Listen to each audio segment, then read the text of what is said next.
Yeah, folks, Quilly18 here, and welcome to our Monday live stream, where we are going to attempt the true villain that plagues the universe. Time changes. It's daylight saving time over here in the Nah. So we'll play a game and see how many people show up in an hour being like, wait, what? Did I miss half the stream already? I gotta say, like, time zone, we always say this, time zones do actually make sense and have to exist, because getting rid of time zones wouldn't eliminate the problem in any way whatsoever. You'd still have to figure out, like, syncage and things like that. Changing our clocks twice a year and not being in sync about it is stupid, and one day this great evil that plagues our society will be defeated. But today is not that day. Today might be the day for us to beat the Spire a couple of times, though. We're going to see how that goes. Boom! Yeah, even worse, DST on different times in Europe. To be fair, and we used to change times at the same time. And then North America decided to switch it up a few years ago. If you're going to change when daylight savings time, this is the perfect time to address just getting rid of the goddamn thing completely. But there we go. Let's play some Slay the Spire. Whomst do we want to play as? I think, like, I'm inclined to play one of the two newer people. So the Ironclad and the Silent are both excellent. My fastest run is on the Silent, but the Regent and the Necromander are very tempting because they are new. We also haven't really truly properly streamed the Defect. I did a couple of, like, really quickie little starts at the Defect on Saturday, and I played him a few times since then. He was my favorite in Slay the Spire 1. I do find him tricky to get started. Sometimes it's kind of inconsistent, lots of RNG dependency. And I don't know if I just haven't unlocked it yet, but I haven't seen the Blizzard card yet, which was sort of like the basic way that I played the Defect, generally speaking. I would get some of the, I can never remember the names of these cards. People want to say Bulwark, but I think Bulwark is maybe a Regent card. The thing that gives you the block and a couple of Frost Orbs. And then you just Blizzard and you do damage based on it. So, you know, but not having Blizzard yet, there's a power called Hailstorm or something like that. That's sort of quasi, but not really. So I don't know. But yeah, the Regent and Necrominder would be cool.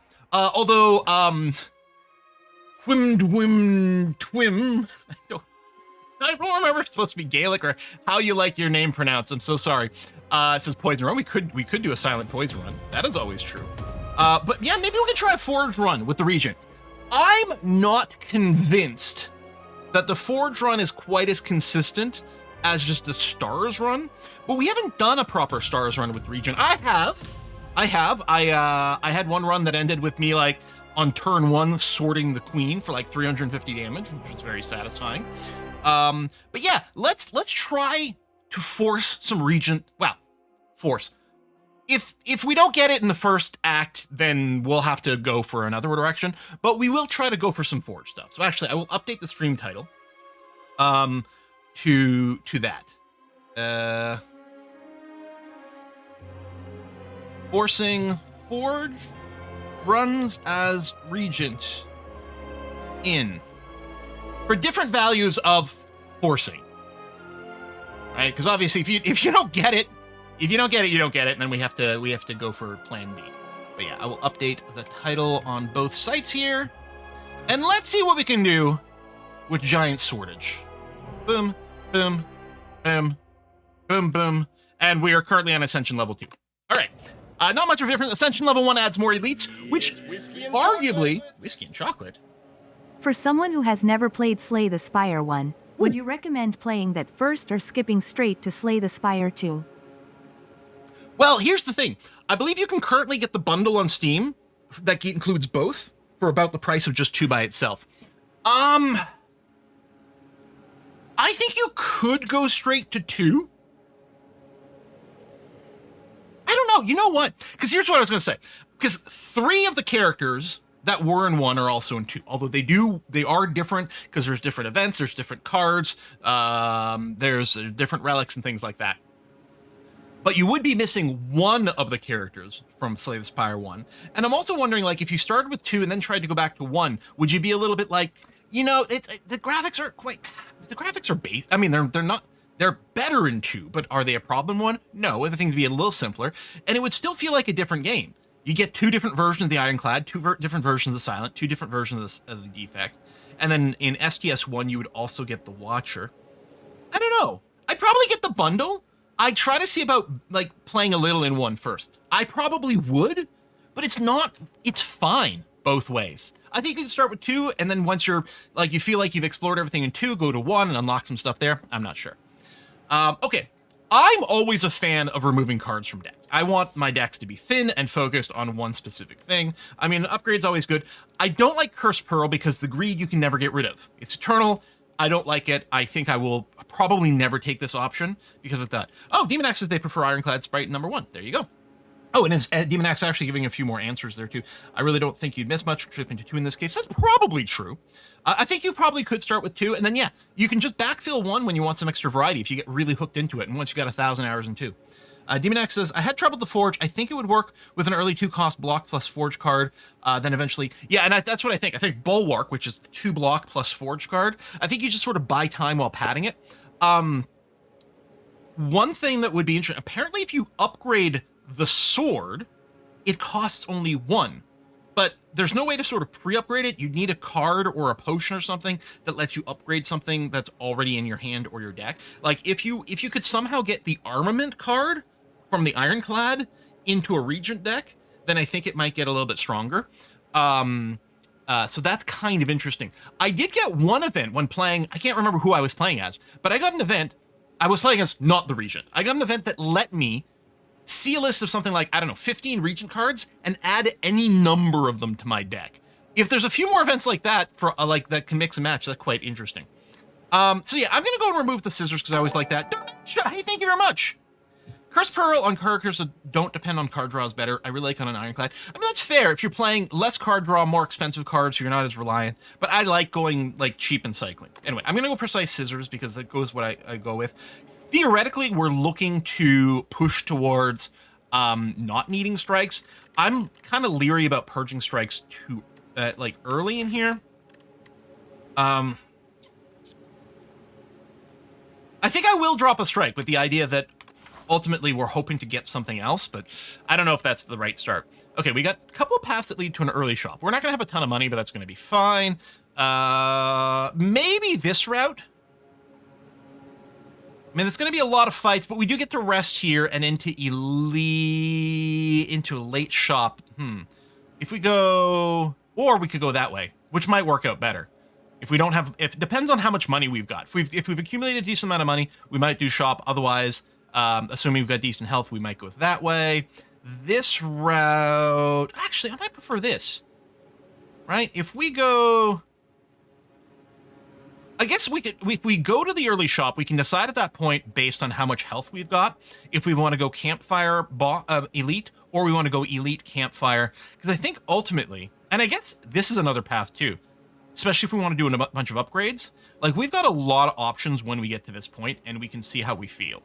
So that's probably what I'll do. Let's see. I'm hoping to get 2 runs. I don't know if we'll be able to do 2 runs. Maybe I should just slow down and just try to time it out for 1 run. But I think there's going to be a lot of RNG here. We may as well... I mean, I could just kill this guy. Can I kill this one? With the vulnerable 50% more, so that'll deal 9, 14. Okay, then what I'm going to do is I'm going to actually go and hit this guy. And then defend to not take damage. All right, I forgot that card costs nothing. So, I mean, double defend, but it doesn't matter. 1 less debuff. Hey, in STS1, did Slimes draw a card? Or is it just cost 1 exhaust? I don't have a memory of Slimes giving a card draw. I think here we'll go double strike on this slime to take him out and then do that. So we'll still take some damage from that slime. They did not. Yeah, I'm pretty sure too, because I feel like the first time I had extra mana and I was burning off a slime and it drew a card, I was surprised. Okay, this is really annoying because we do that. I mean, I guess we could play the slime. Okay, that's not so bad because then it can also Falling Star. I should have slimed first on the off chance that we got Falling Star because I would have done more damage. Well, I got lethal. Ah. Do-do-do-do-do. Well, we don't have a forge yet. Do we just skip this one? Usually, like, Act 1, getting an extra attack is usually a really good idea. But this is only going to be, we only have one thing with a cost, so this is going to be an 8 attack card, which isn't bad, and it does scale up more, although it does have a star cost. Ultimately, no matter what we do, I mean, I guess if we go heavy star, we'll still be happy to have the Crescent Spear later. I guess I'll take this. We could skip the shop. That's the other thing. We could go up here and do this, because we're not going to have that much money, but I think it's probably going to be worth it. Let's go and see. Like, this guy sitting in his chair. I love it, yeah. And, like, he doesn't move, he doesn't attack. He just sort of, like, waves his hand, and, like, these guys get nuked from orbit. I used to think this guy's super cute, and I still do, but then someone on Reddit pointed out that the hair made them think of, like, the Donald Trump hair, and I'm like, oh, he's less cute now. But let's just pretend he's just cute and fuzzy. He just kind of looks like a trash can, though. Like, he'd be a great pet. Like, you know, you finish your soda, and you just, like, drop the bottle into his mouth, and he's perfectly happy. He only hits for... Well, I guess we'll Falling Star, Crescent Spear. I can't lethal him, so let's not take damage. And then it is an interesting choice here between the Venerate and the Strike. I'm inclined to Strike because he is currently vulnerable. On the other hand, I'm inclined to Venerate so that we can prep for the cards, because then if we draw either one of these, we'll be upset if we don't have the star. So I think I'll load the star. It's a short enough fight, but I think it'll pay off. Knowing here that we only got 2 attacks on a turn where he's not attacking. And then we'll probably get both our star cost spells on the same time. Of course we do. In which case...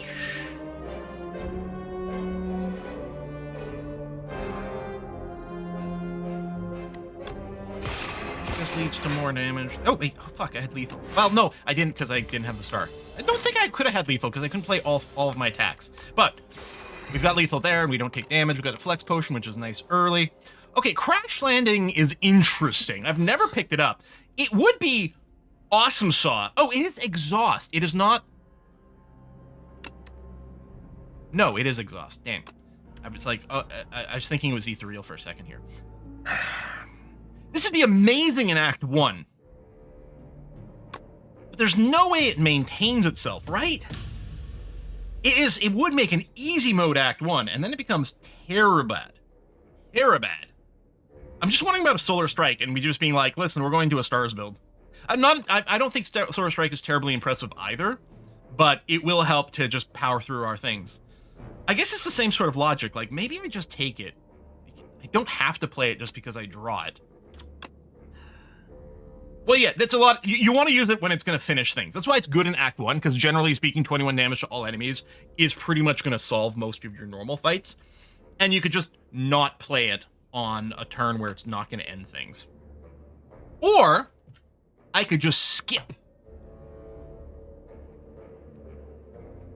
Guiding Star is not terrible, but I don't think we've got the star generation for it. Hold on.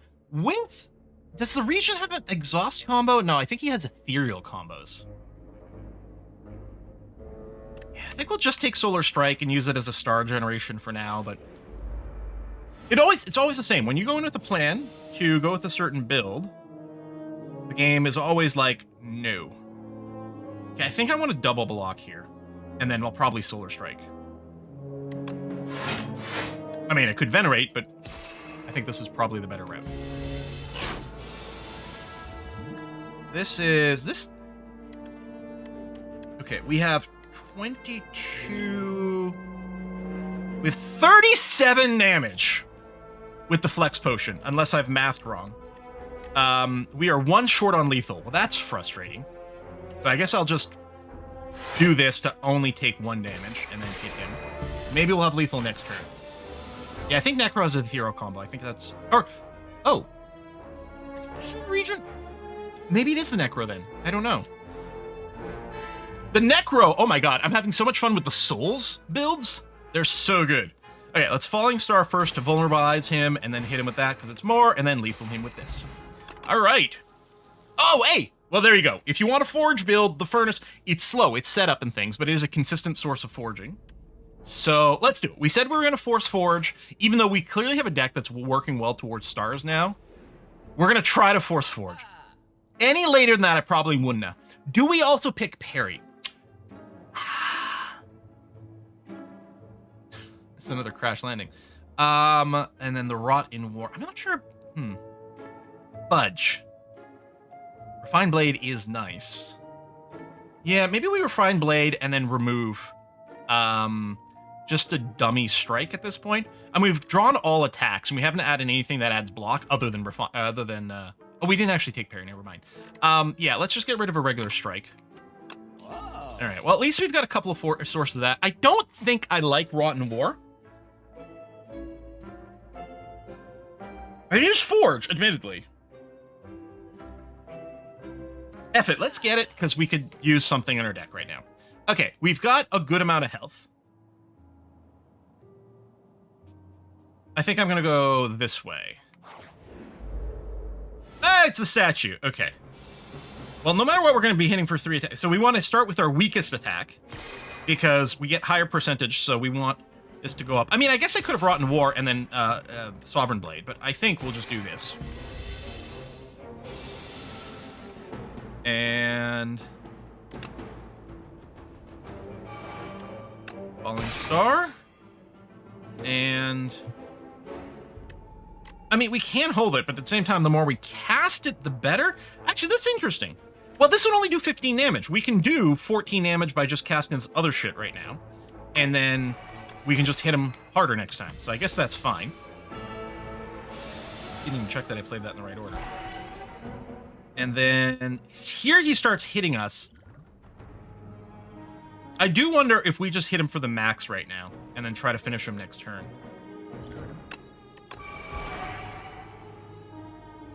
Oh.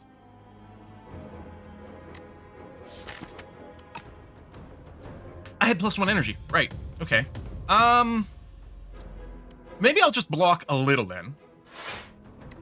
And then hit him for 43. And if we can't draw the blade this turn, which is too bad. I can Solar Strike. Falling. Strike. Oh, but then I can't Crescent.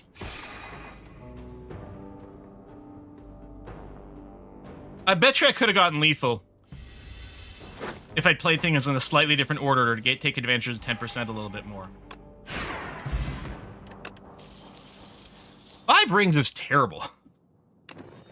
It might trigger one time. Alignment is interesting.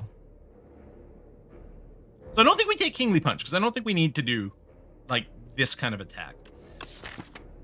Alignment does help cast card. I think I will take it. But I'm already thinking this deck's a dud. I think it's already failed, and I think we're... Of course the question mark's the fight. Okay, you know what? We're probably just resetting the fight right here. Because we're... Yeah. You know what? Yeah, I didn't have stars, so I couldn't cast that other one. I think we're just going to be restarting this run almost immediately. I don't think I can... Yeah, so the most I can do, because this will be 9, right? So 16. So I can't kill you. I can double block to not die.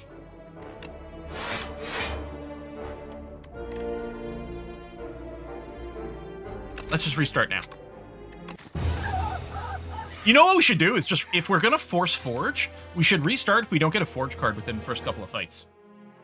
And the only reason we had a hard time there is because we were splitting our strat. Right, well, we weren't splitting our strat, is we were trying to force a strat which didn't apply, and we should have immediately abandoned ship and gone to, ooh, I like the double relic, and just gone to a stars build immediately. Especially because we actually got great cards for a star build. Trying to go quick. Ooh, I mean, the shop's nice. Mostly probably going to be a remove. But I'm wondering if it's worth instead... Like, I like question marks because they're fun. Or we YOLO this way. That's a lot of fights before an elite. That's a lot of fights before an elite. Doesn't mean it can't work. Here, I'm going to go here first, and then we'll see. All right, these guys. I wonder, because this guy's going to go and Thorns himself on his first turn. Which means that it's hard to kill him on the second turn. We go for a full block here, and I think we unload. I think we do this way, and then we just expect to kill this tadpole the second one, even though he's not going to attack. Like, I usually like to plan an attack, my attacks in such a way that I'm going to kill the dude who's about to attack.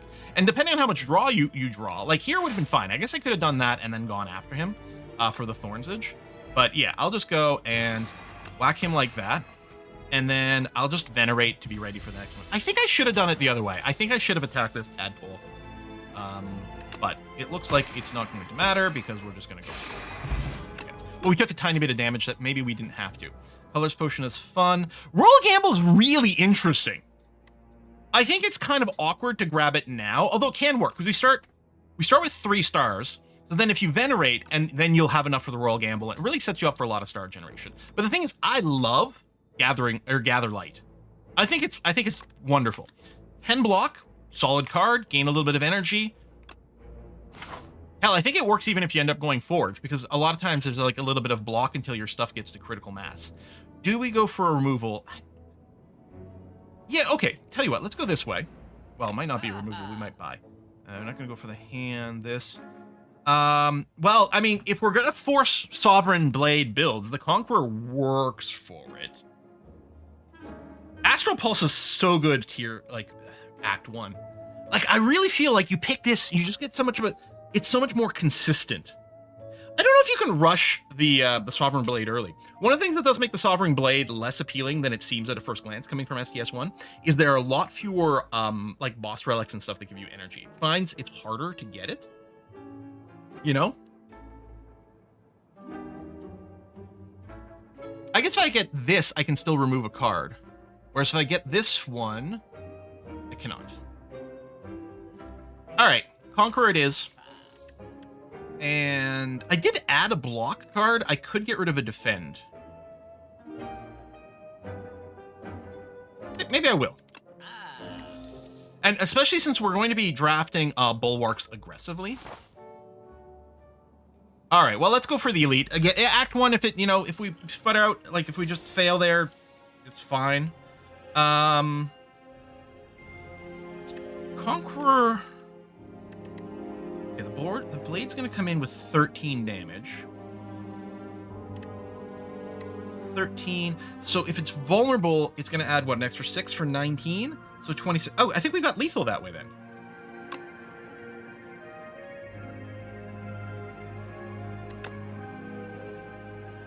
Oh, you target. Okay. I forgot about that aspect. I wasn't even thinking about the lesser bit. So we definitely have lethal. Because, like, I'm going to be hitting this guy. So he doesn't hit me. So this guy, this will hit for 26 by itself. Okay. Okay.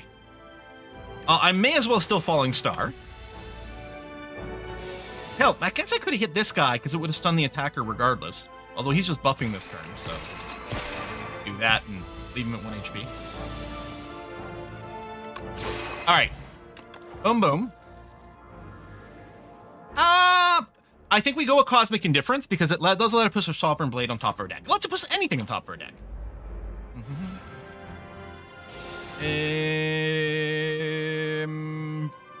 I think we double defend to only take 1 damage and then strike once. It's not very exciting. I'm going to save my Colors Potion for the Elite fight. We'll do that and that. I don't think we Venerate. Dude, all the creatures look so goddamn cute in this game, except for the ones that are horribly disgusting. It deals double damage to the enemy. Okay. Maybe it should say target. Yeah. It could probably aim for a little bit more clarity. So this is going to hit for a base of 26. Hey, Quill, pay attention. There's a new subscriber. Plus 50% makes it 39. Oh, so that, yeah, that's going to be lethal. So if we Falling Star and then Conquer him and then get the Sovereign Blade and then hit him. Okay. Cloak of Stars is nice. Especially if we're not consuming quite as many stars, but we probably will still consume stars. We added a block. I think we go Furnace because we'll lean into it. Now, leaning into a Forge build doesn't mean we literally grab all Forge things all the time. Okay, this guy can really be a dick sometimes.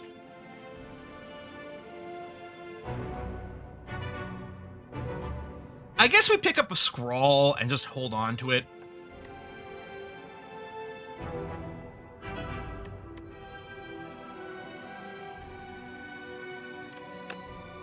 I mean, I don't need any of this turn. I mean, I guess I could just take the Mind Blast. But it's going to be so weak on other turns. Like, it's 8 this turn, which is fine. And the Scrawl, since we don't have extra energy, I'm actually not sure about the Scrawl. Like, regardless of what this turn, because I don't need to Scrawl this turn. I might just hold on to the Thinking Ahead. I'm not going to skip because Thinking Ahead will always replace itself. So we can take that and then not worry about it quite this turn. So we'll Gather Light, because it's a block. Do I want to put the Gather Light back on top of my deck? Because I do want to block more. So yeah, we'll go ahead and do that.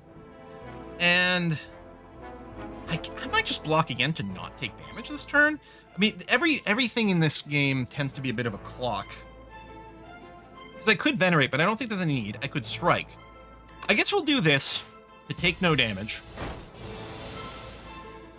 Oh, we thought we were a card choice. Oh yeah, that would have been a skip. Okay, so we probably want to get the Furnace rocking and rolling regardless. And then yeah, I'll go ahead and do that. And I think I'll accept that we'll take 2 damage here, and I'm going to do this. We don't get to carry over the Vulnerable, but we'll weaken him so we won't take any damage. And right, I forget, it doesn't cost mana, it only costs a star, so we can hit him for a little bit more. Okay, that's good. Alright, Sovereign Blade. We got it because of the Furnace, but what we're going to do is we will Conquer, and we will hit him for this. And yes, we're going to take 24 here, but I think we got to. And then we can Cosmic Indifference, put the Sovereign Blade on top, immediately draw it, put the Defend on top of our deck, and then Falling Star, Sovereign Blade, which stuns, so we don't take the damage. It's going to debuff me this turn. Annoyingly, all we get to do is strike him twice. Womp womp. What we need is the combo. We didn't get the combo. Now, apparently, the Sovereign Blade's on top. Oh, Conquer's there too. As I say, because we can use Cosmic Indifference to put the Conquer on top of our deck in preparation for a Sovereign Blade turn, but it's kind of moot here. I guess we'll just assume we're going to be killing him next turn. Oh, we only have 1 source of block. Well, we're not dying, but it's sure as hell going to hurt. We'll put a Strike because the expectations we're gonna kill him next turn regardless. I guess I'll Venerate because it'll weaken. That actually will be an indirect way to get some extra defense. And yeah, we're gonna massively overkill him next turn. But we took a lot of damage. Because we can Conquer, and then we're hitting him for 72, which is way more than we needed. Gremlin Horn, excellent.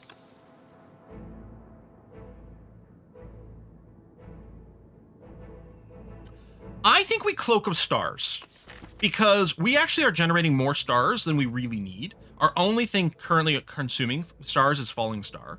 And even if all we're doing is casting Gather Light, I think we're going to be okay. And I think we might need a little bit of a 0-cost block from time to time, especially on the turn where we're doing, say, Conquer or whatever.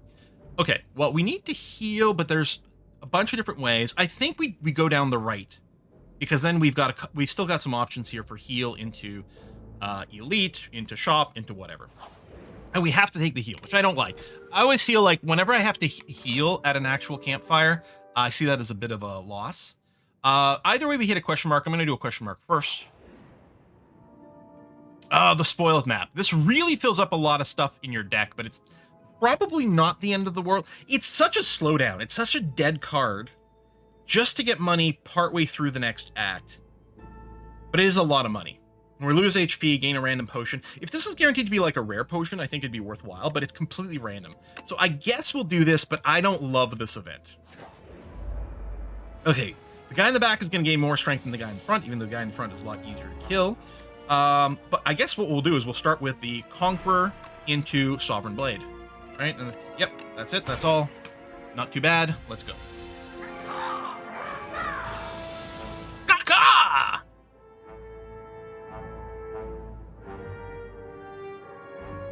You're only hitting for 1? You start with a lower base attack, I guess, and are dependent on the draw. Maybe it is better to kill this guy first as a front load. I don't know.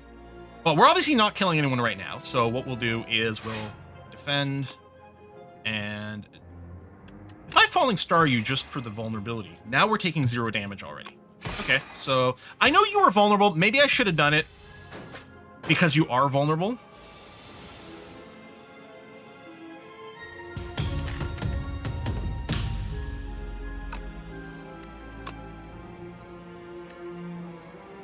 But we know we're going to do this. I guess we are regardless. I'm going to put the blade on top. And we're not going to be finishing off anything, so we'll do this. You're hitting for 17. You know what? We're killing you next turn regardless because of the Sovereign Blade, so we'll just take no damage this turn. Now, if I happen to draw... I did draw Conqueror, so I think what we're going to do is we're going to Conqueror for the Calcified Cultist. But this would have been a good turn to draw a 0-cost thing. Oh, so say, what draw me a card here? Right, Gremlin Horn. I never remember that I have Gremlin Horn ever, and there's so many times where I kill a dude and then hit end turn instantly as it's animating, drawing the card, and getting the energy back. It's like the Unceasing Top. Well, this is annoying. You back on top. Gathering Light. Well, I can do this. Take no damage, and we'll just kill you next turn. Boop. All right. Orbit's interesting. Every 4 energy you spend, gain an energy. Now, it doesn't say 4 energy this turn. I've never grabbed it. Maybe I should, because we actually are a little energy poor. You know, let's try. Let's try it. Crush under. That is nice. I do like the lose energy as well.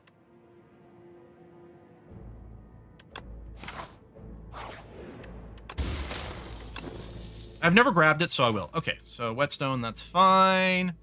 We're going to go to a campfire. How greedy do we want to be at this campfire? The thing is, if we go this way, we're going to be two elite fights in a row.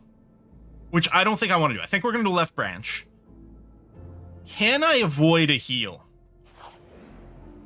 What can we smith and how crazy would it be? Honestly, the cheaper orbit's actually kind of nuts. Conquer upgrade doesn't really matter too much. Upgrading Gathering Light or Indifference, which I'm going to want to cast all the time, is pretty good. I mean, upgrading Cloak's not bad because it is such a cheap source of block.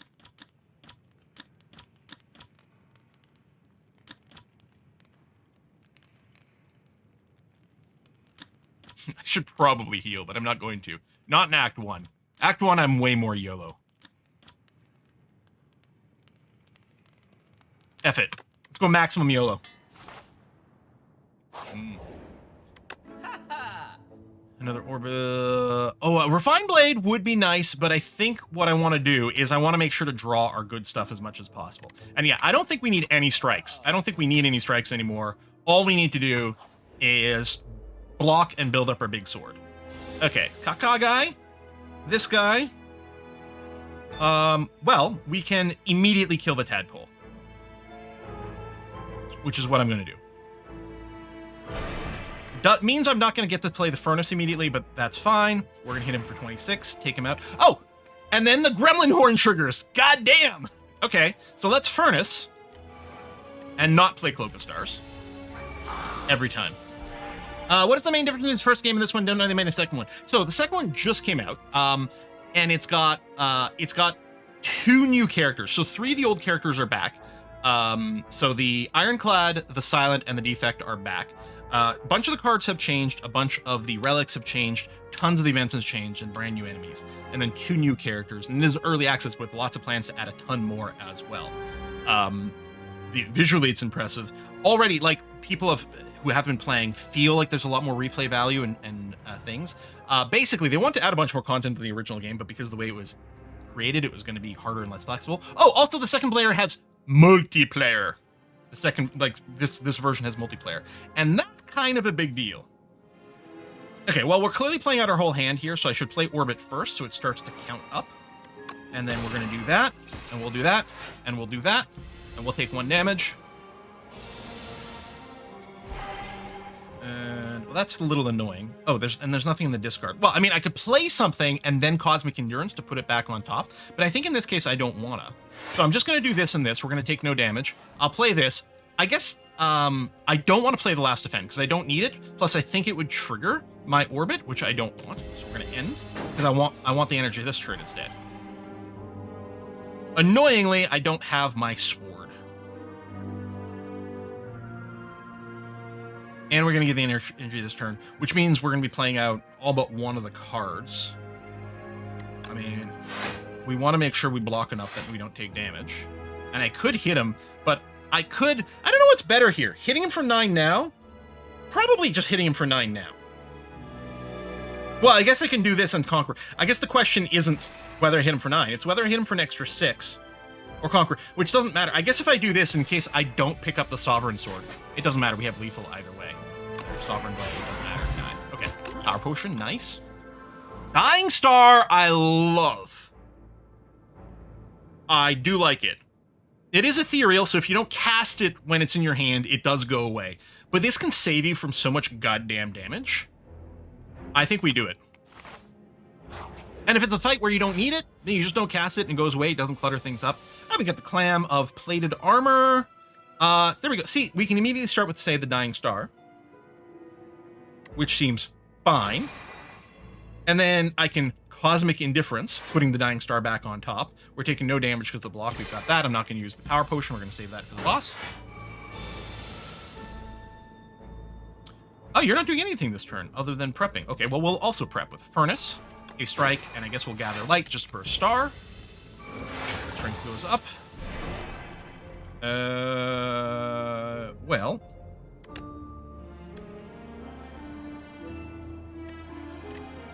Okay, we don't have lethal this turn, so I'm going to assume we're not playing the Strike. Therefore, I should play Orbit first. Oh, it does count down. Okay. Okay, that explains something I was a little confused about. Oh, wait, and then I can't play Conqueror. Fuck. I miscounted something. Yeah, that's not good. My bad. Because I want to Conquer this, although the block... Yeah, I don't know. Okay. Well, I guess we'll strike, venerate. I guess if I'm going to venerate, I can Falling Star first. And then that did trigger, so we got that. Okay. And you do go strength up a lot, but do we get the kill? Oh, I don't have the sword!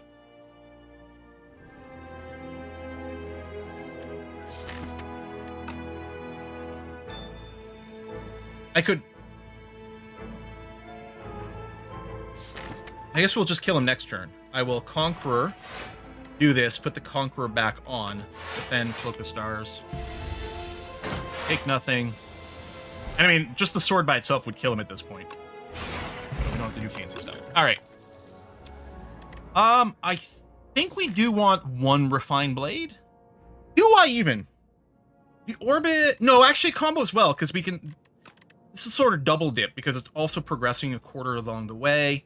I think one Refined Blade's probably okay. Oh, these assholes. Okay. We're probably going to use the Block Potion early, but let's use the Power Potion. This costs 0 mana, but it will still cost 5 stars, which I can't do.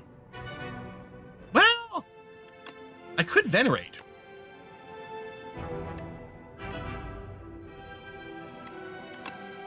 I can Venerate Aegis.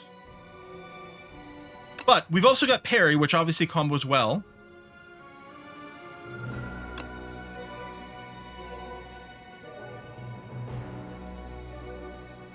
Yeah, this fight does suck when you don't have that. Wait, it will not cost stars?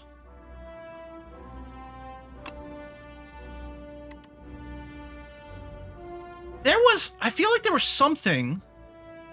Oh, or maybe... Did something get patched? I feel like there was some effect I had that caused something to have 0 mana, but still cost me the stars. Huh.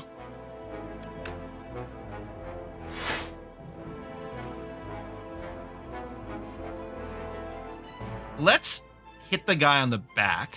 Now, he's going to armor up, but I think we just keep hitting him, because the idea is this guy's about to buff himself. Actually, if I draw my AoE, I may have just hit him harder than I need to. I may have already had lethal with the... Oh, I didn't get it anyway.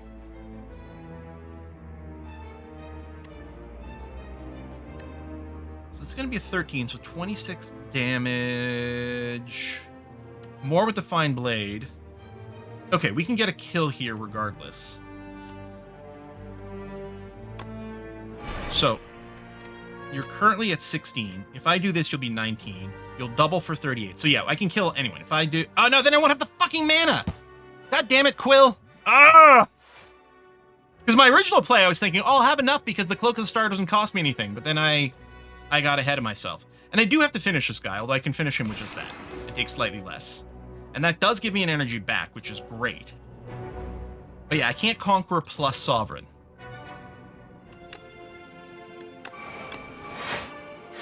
God damn it, Quill. When are you ever going to learn to math? I mean, we still took nothing, so it's fine. There's my Dying Star finally, although I don't actually have the stars for it. Sovereign Blade for 20. I think I'll Sovereign Blade him. Cosmic Indifference to put it back on top. And then just defend. And... Oh, we got more energy. Right. Defend some more, get that progressing. I'm never... Between the Gremlin Horn and the Orbit, I'm never going to have any idea how much mana I have on this run. I mean, not unless I want to really slow down, but I don't want to. 24 damage... is as much as we're going to do, because the strike... That's really annoying. I guess all I'm going to do is massively overkill this one. Yeah.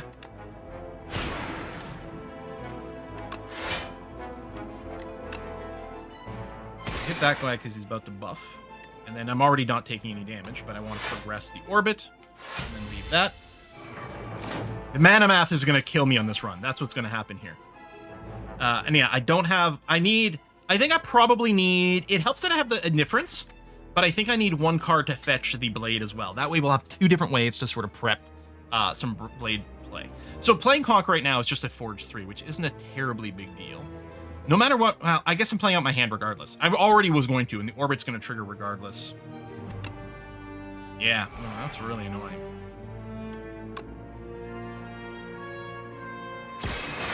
I don't have lethal on you. And then the Conqueror target doesn't make a difference. But see, the Spoils map is actively hurting us. Yeah, this is probably the worst elite fight you can get in this act. Oh, and I didn't get my Super Sword. I think I want to play Cosmic Indifference first because I don't want to put any of these things on top. I just want to not die.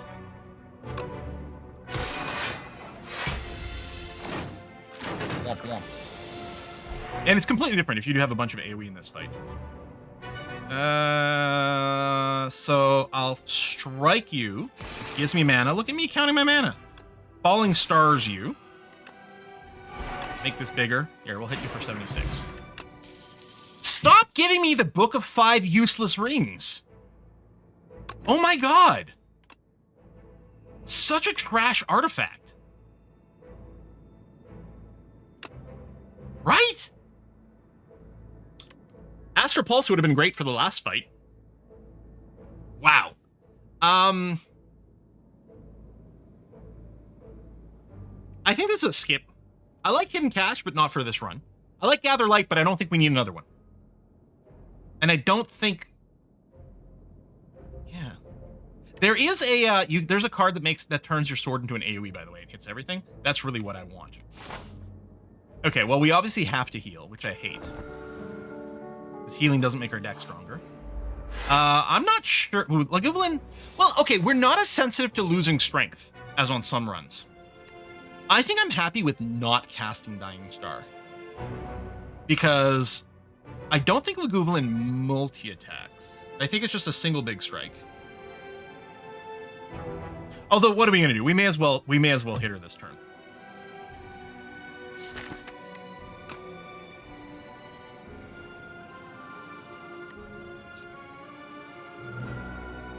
An 18 and 8 times 2 or 9 times 2, which would work well.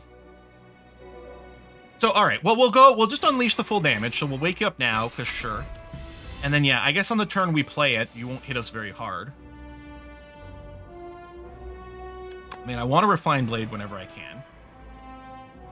Do I Sovereign Blade this time? Yeah, see, this is just awful.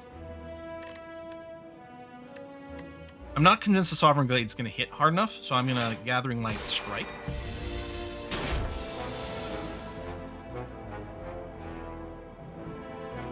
Okay, I'm going to take this hit. Well, not entirely, but... Conqueror. Sovereign Blade. Cosmic Indifference. Put the blade back on top of the deck.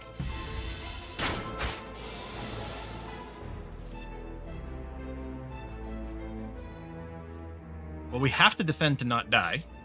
Well, no, we can Cosmic Indifference to not die. But then I can't get all my buffs down.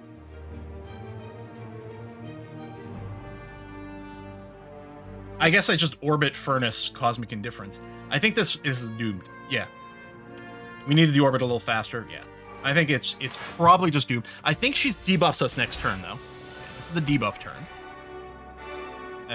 Which is when we really needed the Conqueror. I really think forcing the Forge is not the way to go. I think maybe grafting Forge cards through the second and third act might end up being better. Yeah, play here is just this. Yeah, we get extra energy, but... which I will use to Venerate. I guess if I realized that, maybe I could have set up the Venerate sooner and then done the extra damage. I may as well still cast it. I think I did miss an opportunity for some extra damage there. I don't think it's going to matter, because I don't think we survived this round. Yeah, we literally don't, because we can't kill her this round, and that is too much damage. Okay.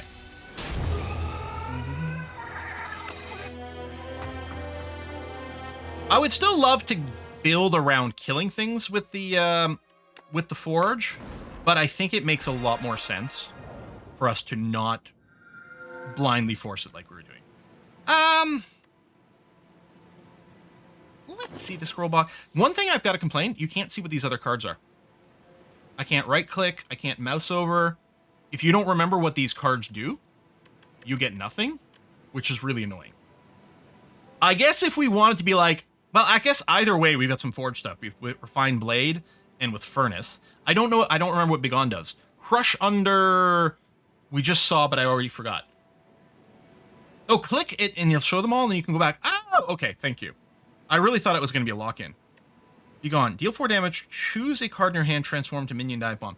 That is interesting because this is a way to upgrade your early starter crap and then later on get rid of statuses. And yeah, the Crush Under with the strength this turn. I mean, this would be the Forge, and then the Cosmic Indifference does let us cycle. Stardust could be useful as a way to sink our stars on a run that doesn't use it too much. Yeah, I also think Bulwark is required for a sword build, and if you don't have it yet, and maybe that's the thing, maybe you don't go sword until you had offered a Bulwark, and then you're like, okay, let's go all in on the sword. I like question marks. It doesn't get a shop, but the early shop doesn't matter too much. And then we can go here, we can go there and do that. That's too bad. Or we could go this way, which does get us a later shop. As long as we can survive. Either way, we have to do 2 regular fights and an elite fight. Or we could bail and do 3 regular fights. But I don't love that as much. Okay, let's go this way.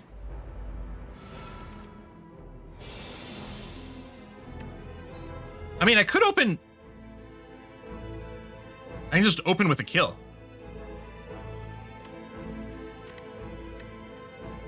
Actually, what I'm going to do... Oh, it's random! Alright, well, I'll do it anyway. In case something like that happens. Okay. Well, I don't have any more stars. I don't even know if that was worth it. I need 1 block to not get spiked. 2 block, in fact. I may as well Forge, but not attack you this turn. Well, no, I don't have any blocks. God damn it. Okay, then I'll do that to only get spiked 1 time. Yeah, once the Forge build is online, like I had a Forge build where I nearly one-shot the boss on round 1. See, no, the game's like, no, you don't want a Forge build. You want a Stars build. I want a Stars build. I don't like Spoils of Battle. I think it's too slow. I think even if I'm going a Forge build, I don't go for Spoils of Battle. I think it's terrible.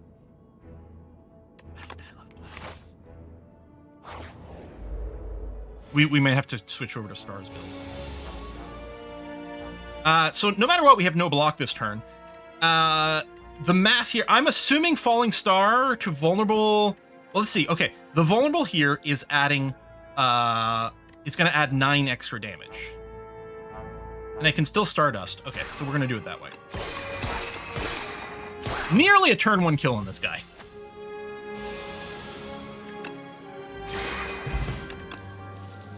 Comet. Budge. Yeah, we're going stars. I mean, that Comet's kind of be a dead card for now, but so be it. Lose 8 HP to get a relic. Gain gold. Obtain a random forgotten card from the past. From the past. Wait, are these games that, like... Are these things that literally don't exist in the current version of the game? This isn't like putting a card in the wall. The Dreamcatcher. Is the Dreamcatcher not normally available in STS2? Whenever you rest, you may add a card to your deck. Yeah, I'll never use that. No, I don't want... I fucking hate this event. Give me a potion. Just give me a potion. All right, much better.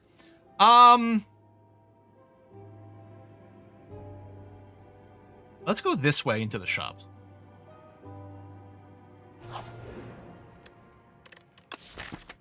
And I'm definitely smithing because there's no way I'm... If we can't do it right now, we won't. Do I just upgrade the black hole? It does give us some passive damage. I mean, it's only 1 extra, but it does add up. Could upgrade the Venerate just to Stardust better.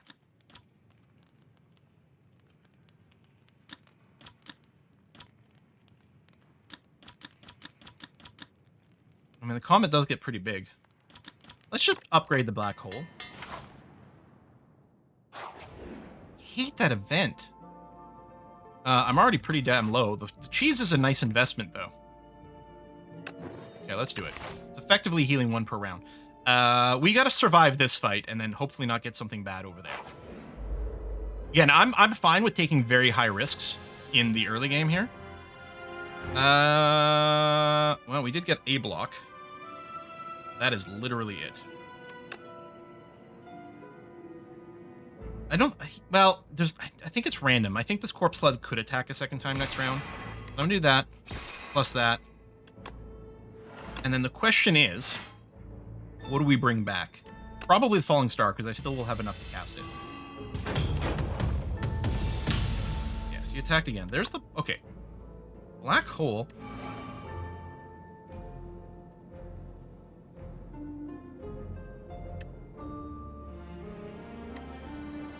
I think this is only going to trigger the black hole 1 time. Right? I think so. But...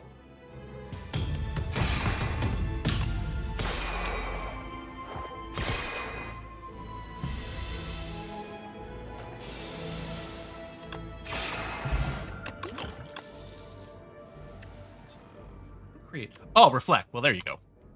There's your build. Okay, now I just don't want to die.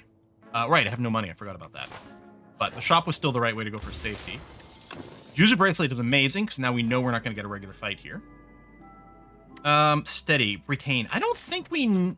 We could give Retain to Reflect. Because it sucks to draw your Reflect on a turn where no one's attacking you.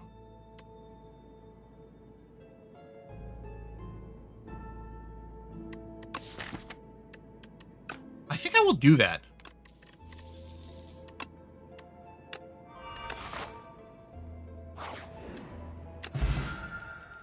Oh, and then, okay, you rest and then get it.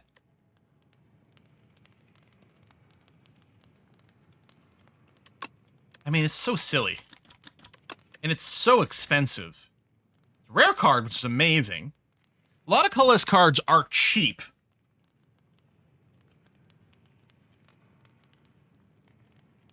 I think I'm going to skip for now. Ooh. Ooh. I think I'm going to skip. It's just so pricey. Alright, we know this guy can be kind of an ass.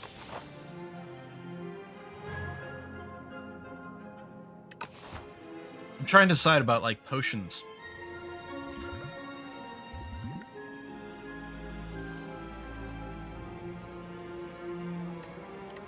Refined Blade, Cosmic Indifference it.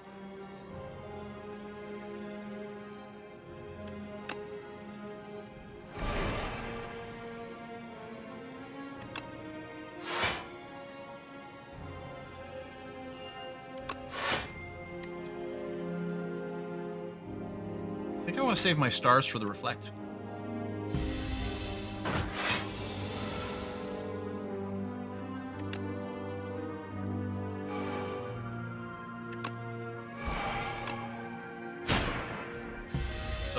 Probably draw Reflect now.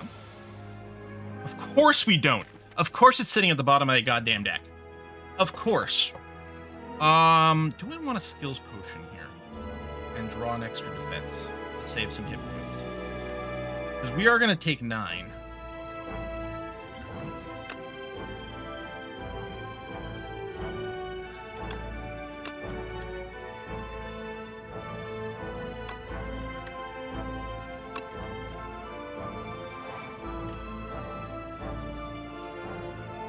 I'm going to convert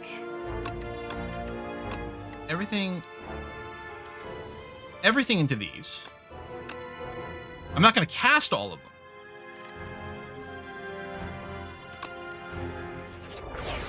I about half the time I remember the Falling Star weekends, because I've said it at least twice, if not, I think 3 times already this stream. I said, oh, we can do this and it'll lower the damage, but I do forget a lot. I'm just going to do that twice. Take nothing. And now it's a good thing I've got the Retain on the Reflect, because of course we draw it on the turn where he's not attacking me. But he will be getting stronger next turn. So do that. And...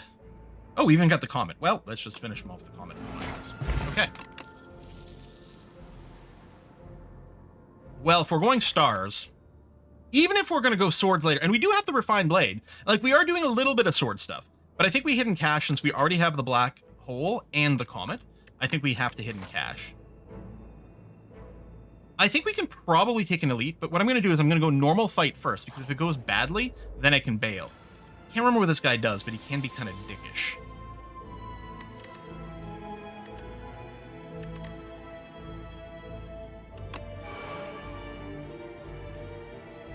I kind of feel like I'm not going to Falling Star here, because I want to make sure... oh, no, I'm going to get lots of stars next turn. I can Reflect regardless.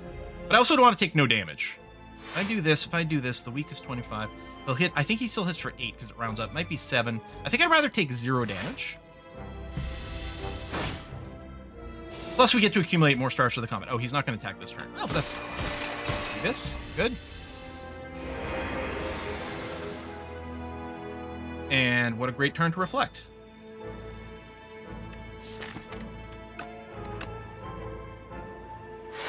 Cosmic Indifference to return the Reflect. Cosmic Indifference is insanely good. Oh, I should have Black Holed first, but...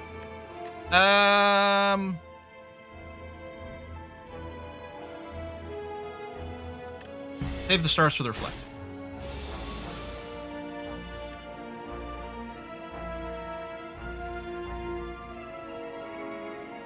I kind of don't want to weaken him now, because I want him to hit himself as hard as possible, which is a funny situation to be in.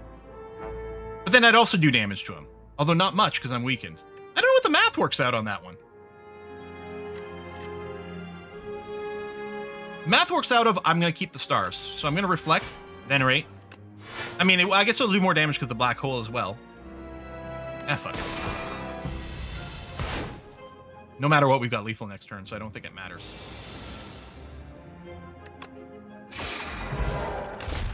Oh, Star Potion.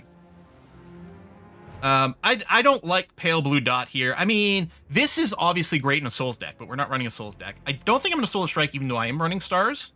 Do I want a second Cosmic Indifference? If my deck gets bigger, I do. And the thing is, I feel like in STS2, your deck do tend to get bigger. I think I will grab a second one. Yeah, I don't have enough money for the shop. This guy, this waterfall is actually such an ass. But let's go for the relic. And we do fight this guy.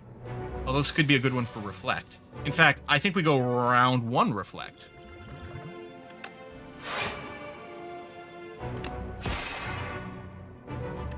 Stardust! I mean, it literally doesn't matter. Set up the black hole. And... stars. Next turn, he's going to get stunned, probably.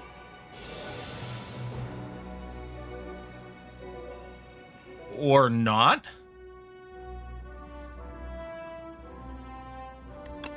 Well, we'll make sure we got the reflect for next turn. Because I can't black hole him enough to stun him right now. That's a huge pain in the ass. I think I will energy potion, though. That's really annoying. And then he gets a little baby attacked. Okay, we're going to just go for the stun this time. I'm going to refine blade and just hit him with the sovereign blade. Hold on to the reflect.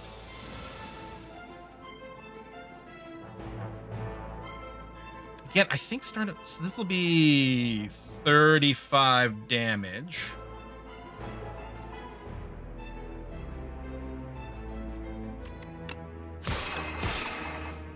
May as well go for it.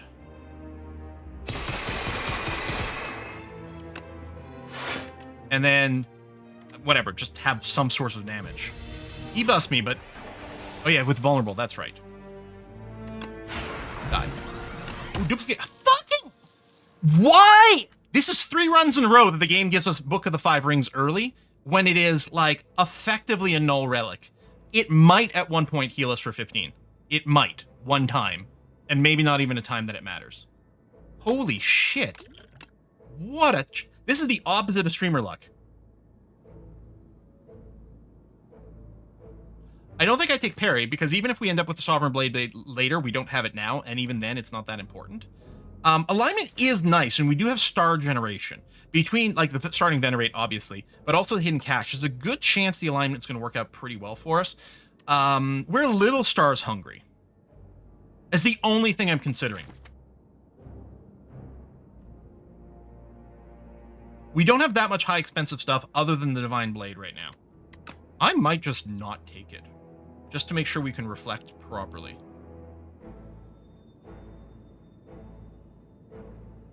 How does it work against the Waterfall boss? What am I going to want? I don't think I want it. And yeah, it all needs upgrading. I would love a heal here, but we're going to have to do this. And then... I think a Summon Forth is fine. Although, we now have 2 Cosmic Indifferences. So actually, now we need the Summon Forth much less. But it does give it to us this turn. I also like Gather Light a lot. I don't like Spoils of Battle, which I might be wrong about. I would have preferred maybe not getting this Cosmic Indifference so that I could Summon Forth instead. I'm going to skip. Because we're still mostly starsing. It'd be great if we had the Sacrifice Relic, so we could sacrifice on all these extra skips. I think we'll just set up with a bunch of star generation. I'm not even sure I want a Falling Star, because I think I want to save the stars for other things. And then we'll be ready. Hopefully I don't forget the duplicator on like a key move. I don't know what happens if you duplicate the reflect, if they take double damage, but it's not even that much. I'm actually thinking I might just duplicate the black hole. If we duplicate the comet, he will be weak and vulnerable for the rest of the game.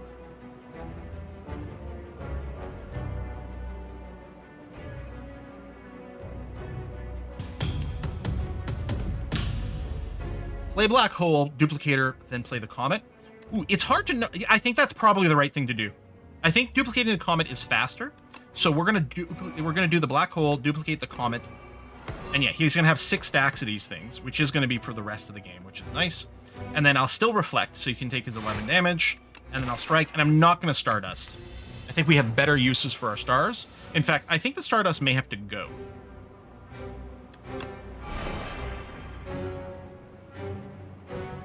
Do I just hit him here? I think so. I think I'd rather take the 7. I mean, the Sovereign Blade isn't that much because we're weakened, but he is vulnerable, so he's going to be vulnerable for the rest. I could take nothing here and then still hit him for a tiny bit. Just because his Steam Eruption gets more and more powerful. On the other hand, to survive it, we also need hit points. Both things... you know what? The defense not debuffed. I think I'll defend and then strike. I'm not convinced. I don't know. Right, you do a little bit of healing, which is fine. And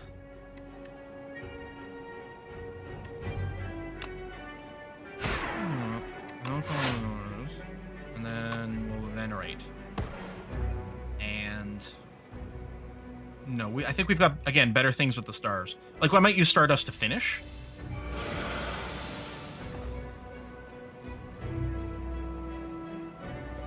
I think I'm going to refine Blade, Sovereign Blade.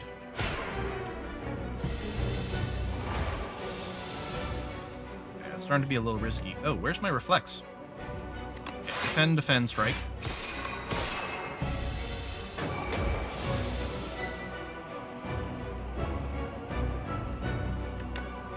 Reflect. Get in cash. Don't need to defend.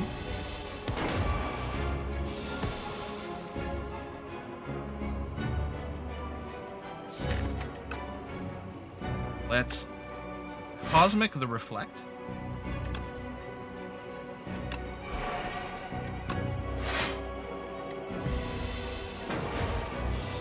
There's a good chance we finish him next turn. I really needed a couple of... That's annoying that we can't reflect in this turn.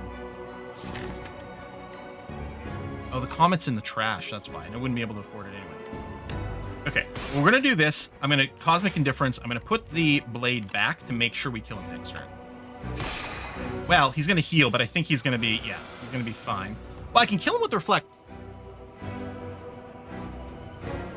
If I kill him with Reflect, I think he's going to charge the cloud some more. I think we might already be dead, but... I think I'm going to hold the Reflect to block the cloud. Yeah, that makes way more sense. Kill him this way.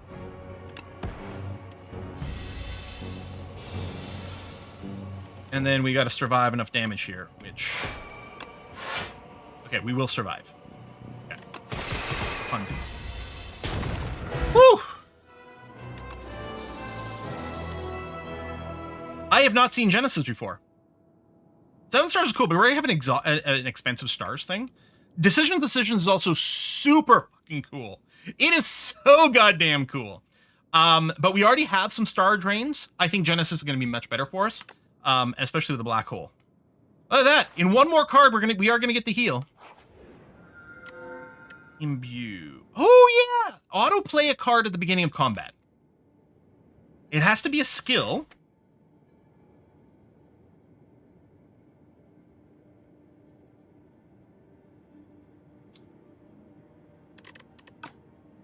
And I don't know if it costs us. This card is automatically played at the start of each combat. It doesn't say it costs 0. Yeah, Hidden Cache was my first thought, but it's like, we could just open with the Reflect.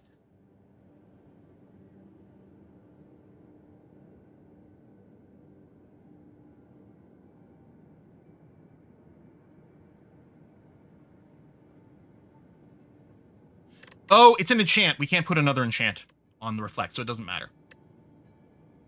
So yeah, so I think we'll put on that. Luminescent, one time, gain some energy. Oh.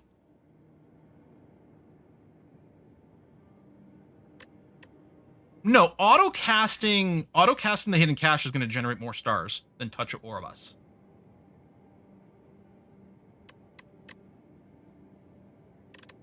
Yeah, so we'll auto-cast Hidden Cache. Especially since if we go turn 1 black hole, I guess the difference being this will front load a few more stars, but I don't think that matters too much.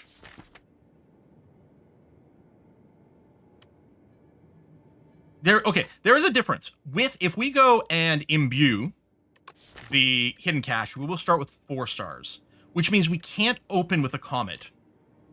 Whereas if we take Touch of Ouroboros, we can open with a comet sometimes. And I think that's going to win it for me, even though we're going to end up generating 1 less or 2 less once the other thing is upgraded.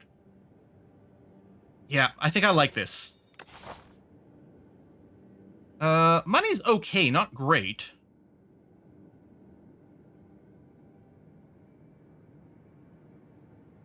There's a couple of late shops, which is interesting.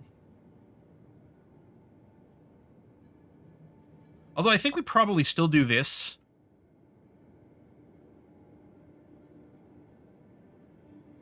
Probably this way. Elite campfire, campfire, elite second shop, which we may or may not have enough money for. Yeah, that seems like a good route. And I'm not mathing out every single part of the line.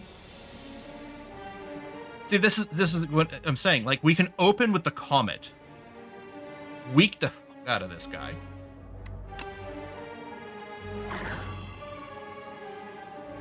Genesis.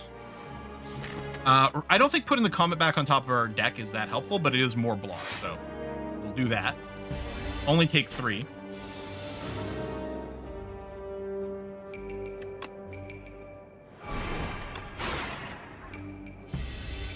gonna burrow himself.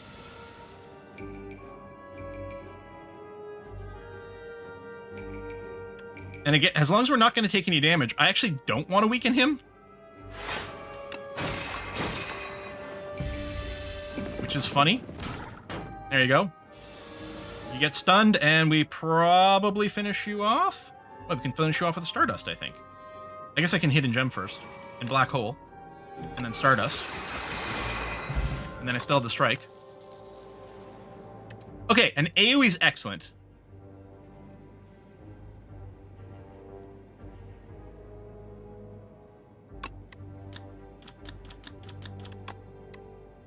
Convergence is slow, and I'm always worried that, like, I like too much setup. That's a pretty big AoE.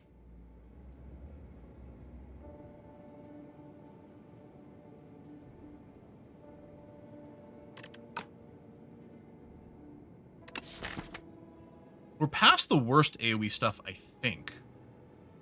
And Reflect is kind of its own AoE. I'm wondering about a skip here. Yeah, like, what does this really do? It costs us 1 and a card this turn to get an energy next turn. It generates 2 stars. It's got to retain. No, I don't think Convergence is nice. Convergence would have been cool. Imbue. Yeah, I see what you're saying. I think I'm just going to skip.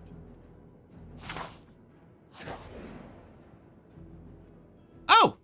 Uncle Iroh. So if we spend our money here... I mean, I don't want to Tea of Discourtesy. I mean, having your starting hand be upgraded is pretty good, especially since we don't have that many upgrades. This would be cheaper, and we'd still have time to do a remove. I think we can live without the 2 strength, so I'm going to go with Bone Tea. Tea Master acknowledges your request and begin. 1. Water from the charcoal-filled carafe is ladled into a kettle. 2. The kettle is heated using a giant violet flame.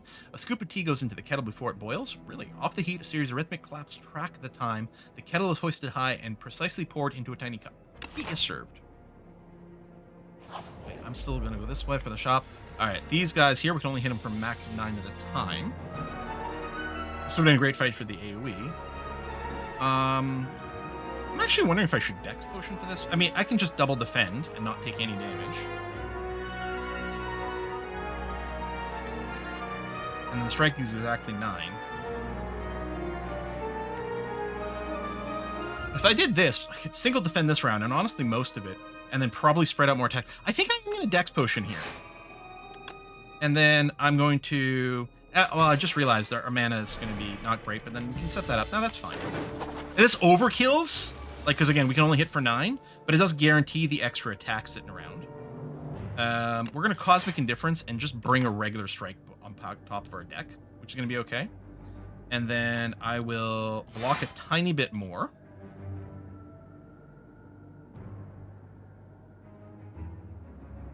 I don't think I'm going to Genesis for this fight. I think I'm just going to Sovereign Blade, and only going to hit for 9. Which is annoying on this guy, because of the way the math is, but still. The Black Hole's excellent. And I think we Stardust here.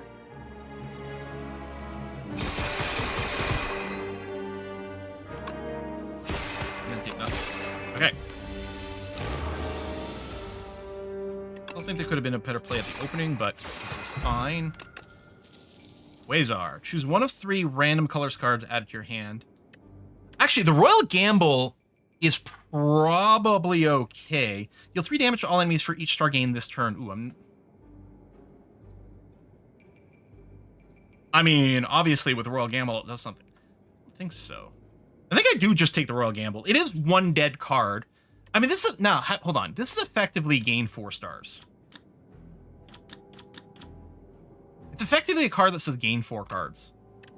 It does cost 0 mana, which is nice, because Hidden Cache is 4/5 with a slight delay.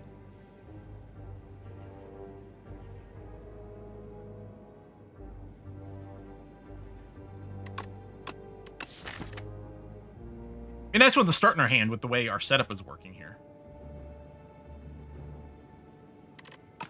Let's go for it. I'm not convinced, but we're gonna go for it.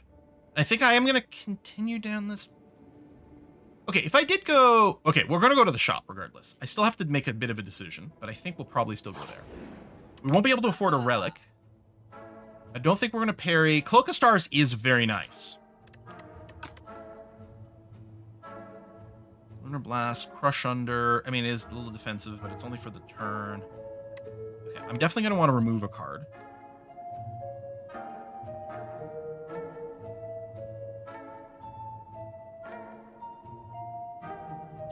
And I think we remove a strike. I think... Or maybe I should have gotten rid of a 10 if I'm going to consider Cloak of Stars.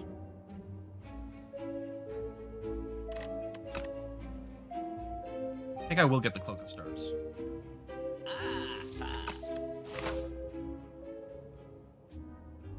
Alright, let's go with this branch. I think it's fine. Yeah, maybe I should have removed a defend instead.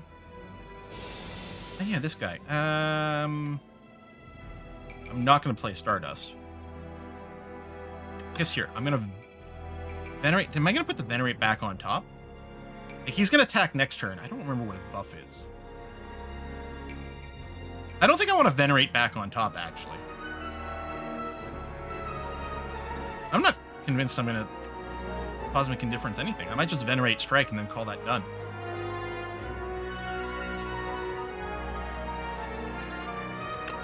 Oh, I don't love this. I don't remember what he does. Oh, you become spiky. Okay.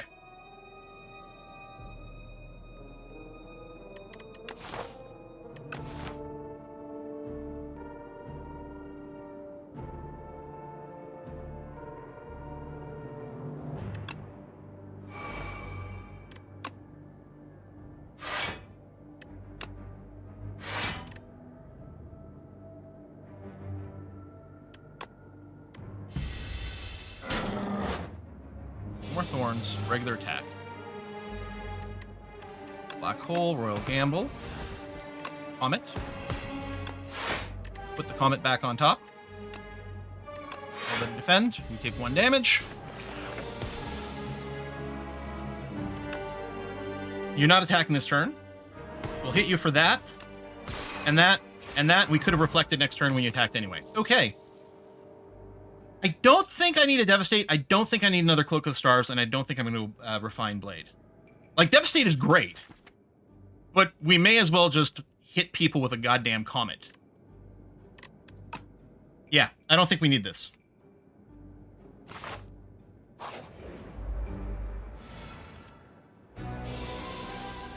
Alright, Black Hole, Falling Stars, which gives us mana.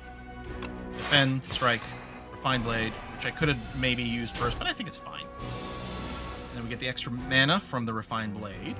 We set up the Genesis. Mana back. Get a little bit of block. Can't kill you anyway. I'm not going to Stardust. In fact, Stardust is probably a decent candidate to get rid of at some point, but... how about we Reflect? He's hitting for 27, right? So let's take 0 damage. I mean, I guess... Did I hit him? There's the Comet. I'm not going to Cosmic Indifference it because we're not going to have the mana to get it back. Comet first. Do I want to Indifference? Yeah, probably I'll Indifference the Reflect. Because he's probably hitting us next turn. And then... Oh, I need stars, though.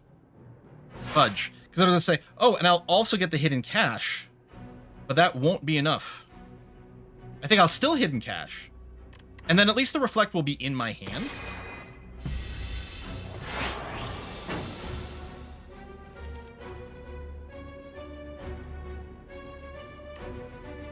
He's already weak.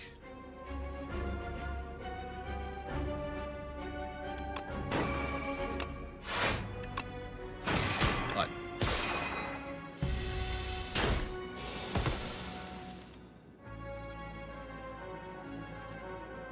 now I've got lots.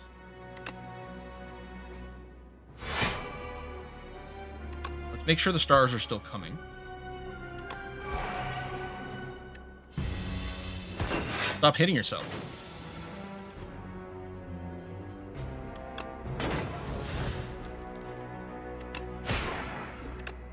So close. So close to lethal. Oh, wait, I got it because of the black hole. Thank you. Pen Nib, I never remember. Never remember. Whenever you spend stars, gain 2 block for each star spent. All right, Child of Stars, let's go.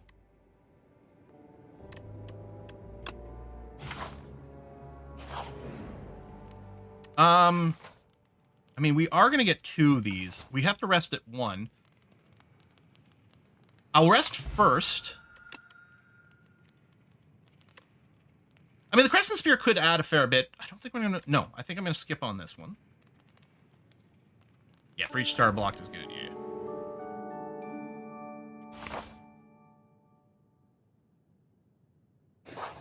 Demonac, by the way, I think there's some latency going on your end or something like that. It feels like the messages, or maybe it's at my end, weirdly, the chat. The messages seem to come in quite late there.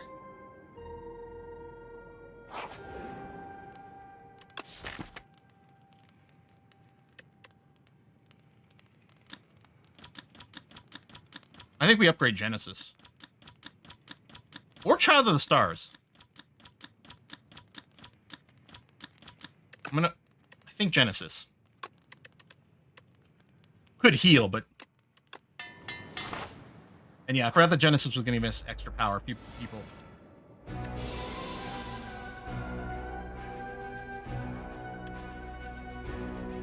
Well, we gotta prime this. So this is a 4-block card now.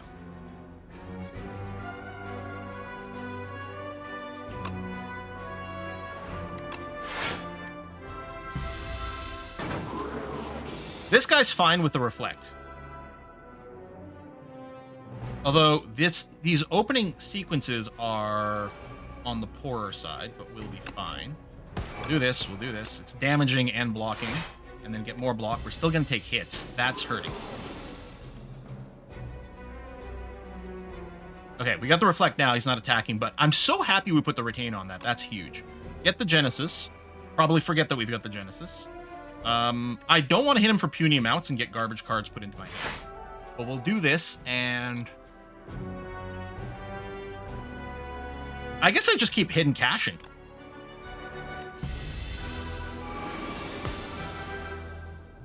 Oh, well. That's Royal Gamble. Gain free block. We do want to do this, because screw you. I want to prime hidden caches because it keeps giving us huge benefits. I probably Comet you, even though it's going to put a garbage card in my hand. Well, 2 actually, because you went and did your buff. And then I could play Stardust at this point for 65 damage, plus the black hole, plus then he's going to reflect and kill himself. Oh my god, we get a daze for each one? Oh my god! I didn't realize we got a daze for each one of those instances. That's funny.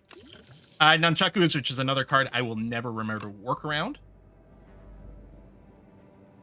Well, we're clearly not going Forge. We're clearly not going Forge. Which every single run, Except the one that I did, you know, basically one-shot the boss with the sword, and that wasn't intended to be a forge run, it just worked out. Every single run that I've gone forge has not worked out. Dying Star...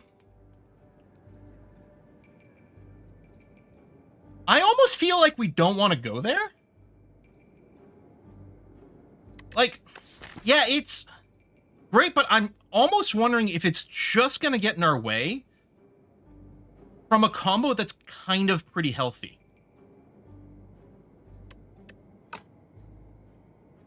Fudge. I mean, the star cost is pretty... At this point, no. Yeah, I think I will pick it up.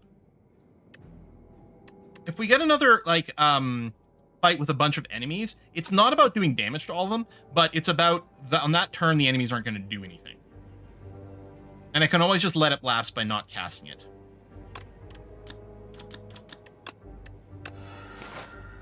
50-50. We got the vulnerability potion, which I won't use in this fight. Black hole. Royal gamble.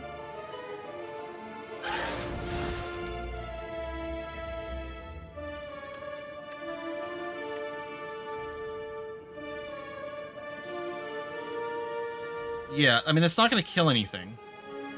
We don't have the block, and this, I think, only will trigger one time. Get gamble? No, it exhausts, so I can't. Yeah, I think I'm going to Cosmic Indifference. And then Forge. And then maybe not even cast this. Alright, there's a Reflect, our Comet... I don't know that we're killing anything this turn. I think the important thing is just to get down the Reflect. Well, I guess we can basically empty our hand anyway. We've got enough stars. We get this down anyway, so we don't have to worry about damage. Excellent. And then we don't have any mana to spend. Well, I might Sovereign Blade for the kill. Hold on. You're going to punch yourself. I guess I want to vulnerable you with this card first and then amplify it with that. Okay. I don't want you debuffing me, actually. So, I'm just gonna... I don't have another star expense. So yeah, I don't want you putting garbage in my hand. So I'm just gonna do that, and then this doesn't matter, but... He's already dead.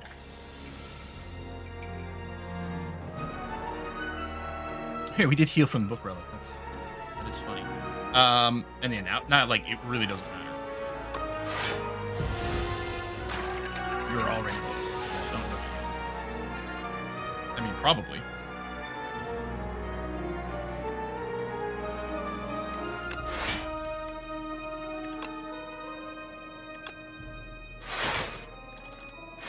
Take no damage. That. I mean, I could have venerated some more, which wouldn't have quite killed you. But it doesn't matter. We've got lethal regardless. Potion of Binding. I think it's a big nope on everything. I don't think we need the parry. I think... No, we're just going stars build. The Dream of the Forge is not yet to be. Gatherlight is not... I don't think we need it. I think I mostly want to draw the stuff I've already got. Anchor's not bad. Oh, okay. Hang on.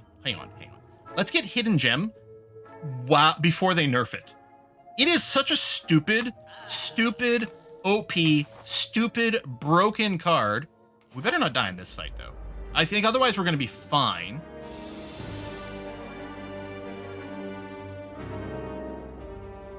No block turn one. But the Dying Star will you, which is good.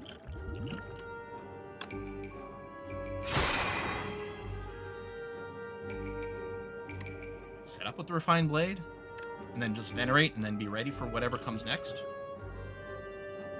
I guess. Mostly I'm playing this for the energy next turn. We're just investing in our next turn's energy.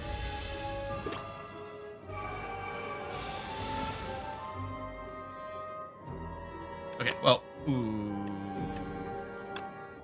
Traveler Star first. Gamble. There you go. We're already not taking damage. I can also reflect. Alright, well, Hidden Gem. What did you land on? Alright, Falling Star. Now is a triple cast.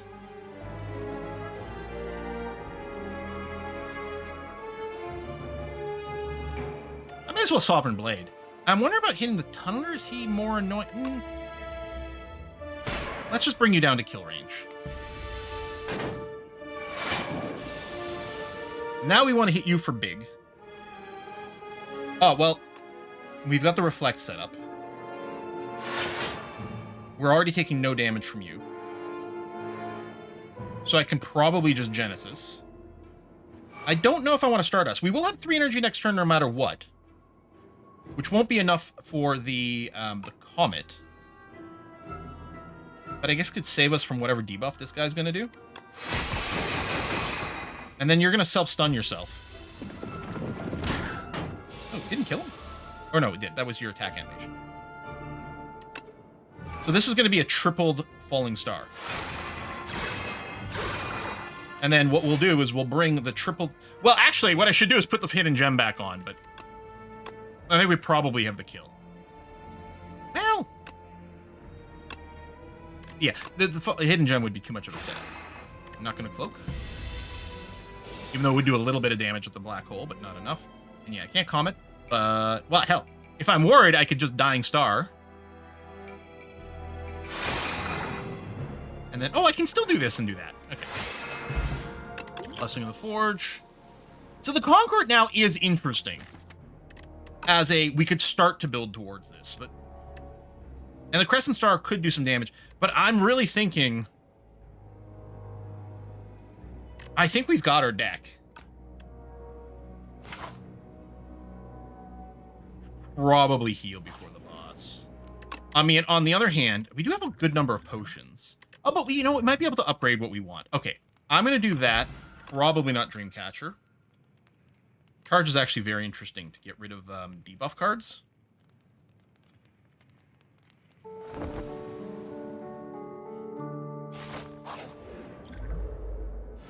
Yeah, so Crab Guy is a little terrifying.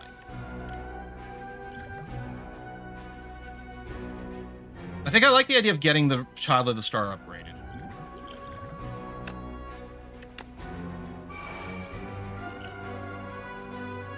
And I don't know... I think I'll save the weak for later. So what we want to do is we always want to make sure we're facing the one who's attacking. So, we want to do this, because the back attacks do bonus damage. Yeah, there it is. Back attack, 50% more damage that way.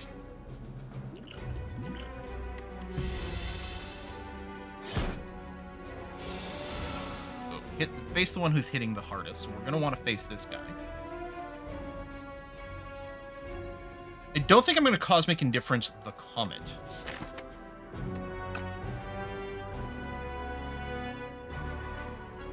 I will still Comet. And I'll probably... let's Potion of Binding. You'll already be vulnerable. You'll take more damage. I will Indifference. I think I'm going to Indifference the Blade. Well, I guess I'm going to be casting all this anyway. Because well, we're already... Oh, I'm already taking no damage. Well, then fine. Sovereign Blade instead. Yeah, and then... I could bring the Sovereign Blade back right now, but I don't think it's worth it. Yeah. Doesn't matter. Take nothing. We're going to want to face the left. I guess I probably will reflect. Yeah. And then... Actually, then I don't want to face the left. I want him to hit me as hard as possible. Because I've got enough block for it. Alright. Yeah, Nunchucks is every 10th attack you gain energy. And Pen Nib is every 10th attack doubles damage. I will never keep track of them. It's just the way it goes. He's going to hit quite hard. This would have been a good turn for Reflect. We'll set up the black hole anyway. We'll hit and cash. We'll defend for 1. And take a fuck ton of damage. Ooh.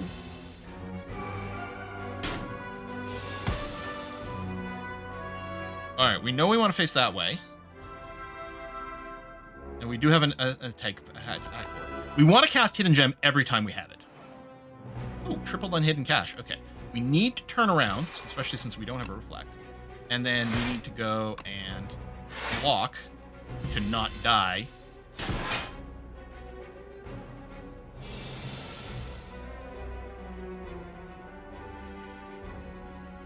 We may have too much trash in our deck. Despite the fact that I've skipped so much.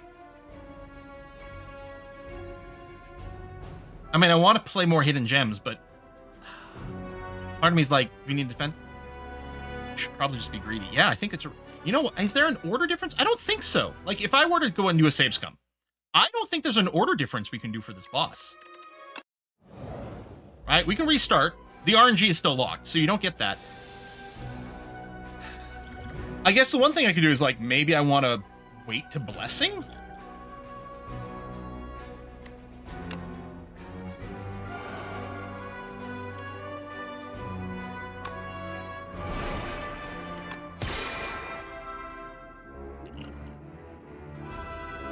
I guess I could have done that first for slightly more damage with that. I just want to lower the damage.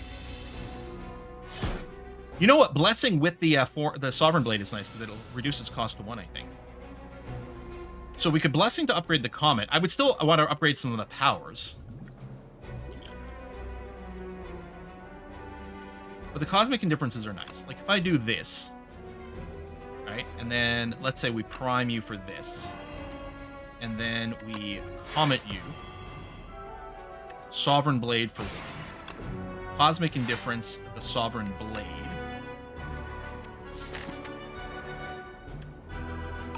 Maybe Cosmic Indifference and a Cosmic Indifference.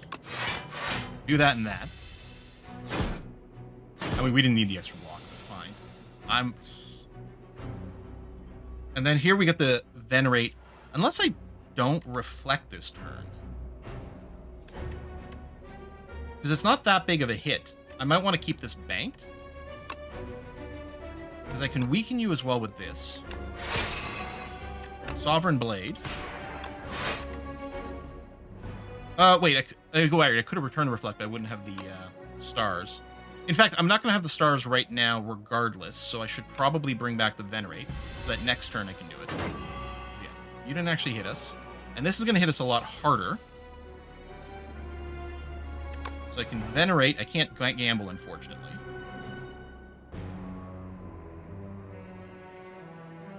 Oh, I think I have to strike you rather than black holing right now.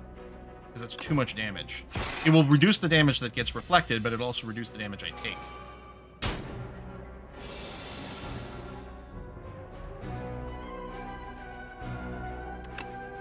Prime the Genesis. We know we could triple Cloak of Stars. If I Hidden Gem, it triples the Cloak of Stars. Which will need at least 1 star, which I don't... Well, no, I will have because I've got Genesis now. Alright, let's do that. Even though it means taking 21 damage. I'm not sure there's a solve on this fight. But we get a Reflect back. Oh, I don't have the ability to turn around and face this guy. But we're already fine. Here, and I'll Venerate. Which will give me a little bit more block. 23. I think I'll save the Cloak of Star. I mean, this has got the replay. It's only taking 2 damage right now, and then I could save stars for maybe something else. Well, I have 5. I could go and nuke. But probably, yeah, we just got to draw all our defensive shit. Okay, well, we may as well... We're going to Royal Game. I have tons of energy, enough for everything. Hidden Gem.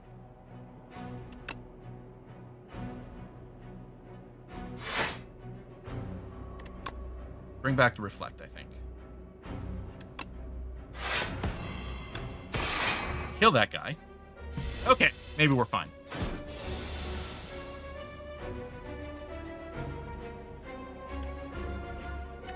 Reflect. Cosmic Indifference. Reflect.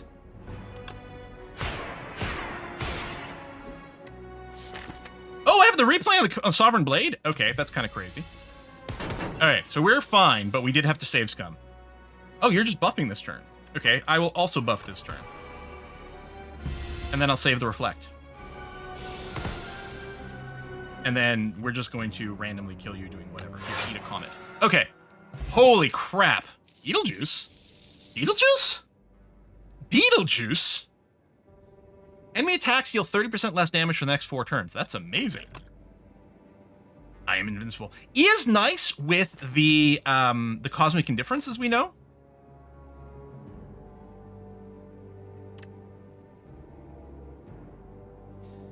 Draw 1 card, exhaust 1 card from your hand. Maybe? Honestly, we've got enough defense and strikes. It is set up. Like, it's 1 turn of energy. And a card draw. For more card draws going forward. To purge strikes and defense. I mean, in a really long fight, the Tyranny is great. I'm not sure about that. Especially without extra power generation is the problem. Without any extra energy, I'm not sure that Tyranny is really going to pay off for us.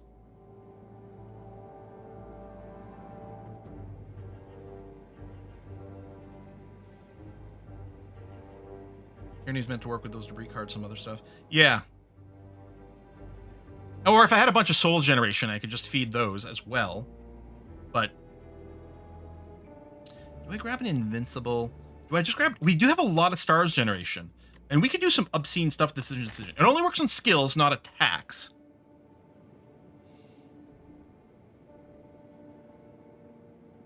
It would be really funny to triple the hidden gem, though.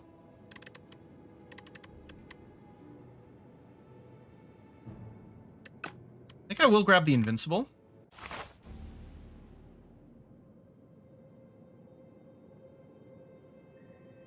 We don't have a ton of cash.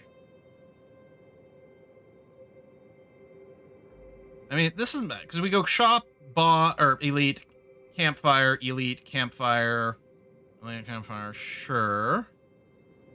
Assuming we can take elites, which probably can. I do think I like this branch better.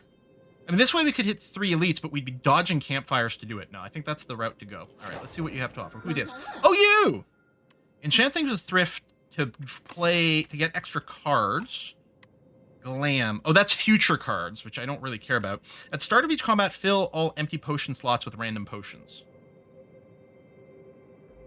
I don't know if I've seen that before. I think that's really good.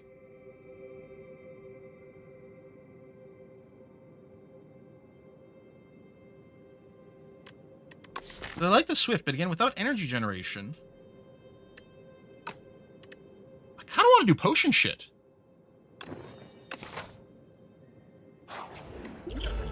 That's nuts! So the answer is we just always want to play all of our potions every fight. Here, let's Beetlejuice. Oh. Oh, specific enemy. Okay, well, you. Because you actually hit more.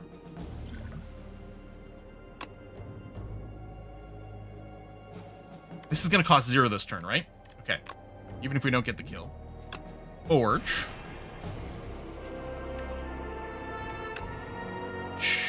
Childhood Star gambles.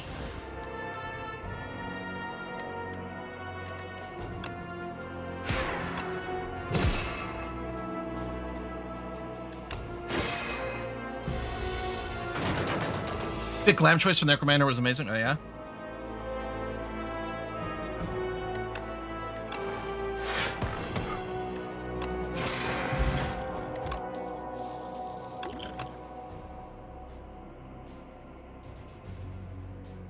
No.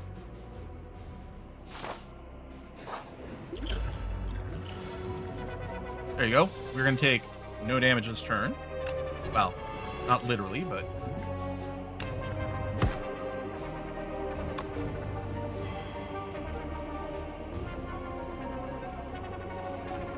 Music is crazy. I don't want to take damage from this guy and lose max HP. Not that it's the end of the world. So I think I have to play 1 defend. I don't have to. I think I'll probably do that and then Genesis. I don't know. Hidden Gem is pretty funny.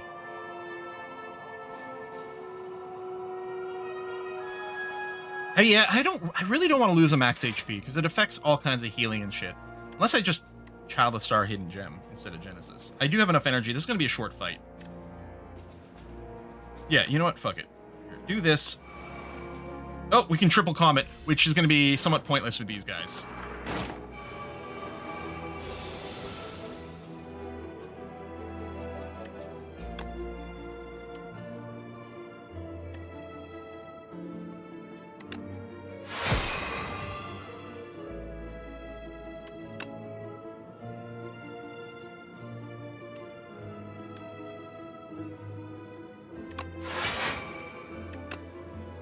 That's probably all foolish, but do that. Oh, I forgot I don't have Genesis running. I might not have wanted to spend the stars. It's probably... Oh, no, that was fucked up. Okay. No, that's pretty fucked up. Maybe I should just prime this for an easier kill next turn. I kind of screwed this one up.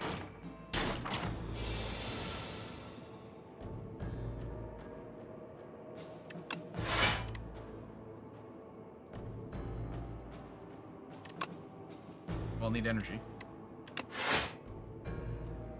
How much does it cost? 3? Ah, shit. I'll put the I am invincible on top so it gets autoplay and kill you. Okay, there you go. We're fine.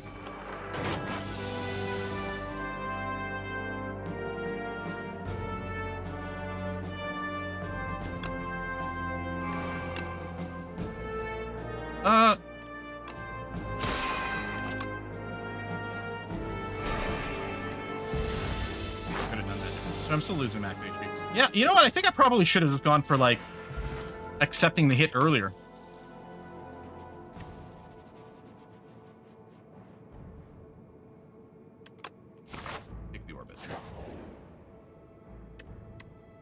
So I know Clumsy's not bad. It is ethereal. It does annoy the shit out of me, but I think it is actually going to be the best pick this time. I still skip it a lot, despite the fact that it's ethereal.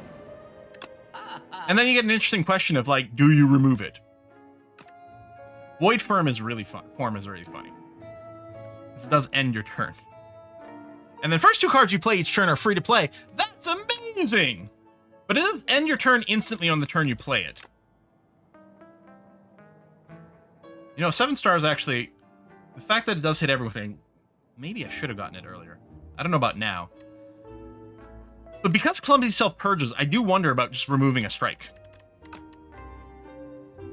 We were going for a Sovereign Sword build, but it's not happening. Like, at this point, I'm not... Like, Smith is really powerful, and it does have stars. So it sort of works, but I don't know, man.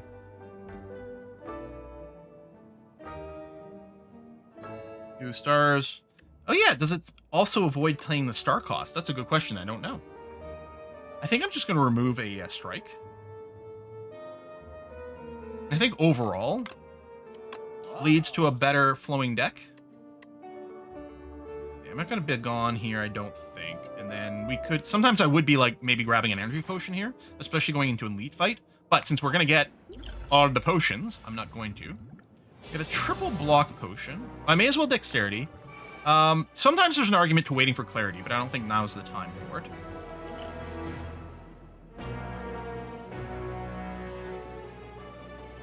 Interestingly enough, the Child of the Star into Stardust would lead to a lot of block. I think I'm still going to want to keep the stars for something else. I'll spend 1 on Cloak of Stars, which gives me bonus block. So you're hitting for 21. So I think I'll just not take damage this turn, not worry about striking.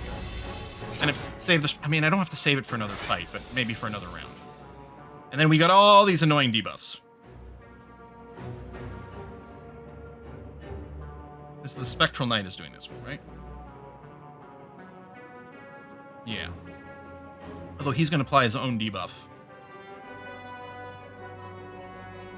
I think I'm going to go for the Spectral Knight.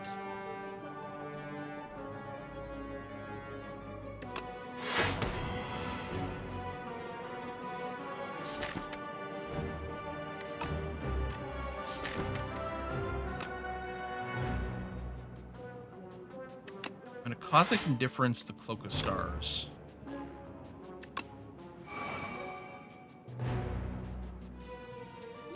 tripled now, I'd have enough block.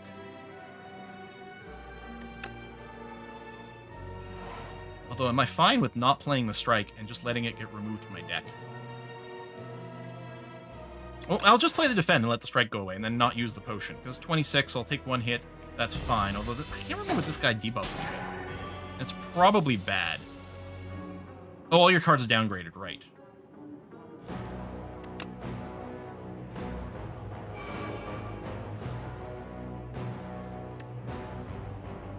Genesis, Cloak of Stars, and then keep running from then, or maybe I drop the Genesis. I think I dropped the Genesis here.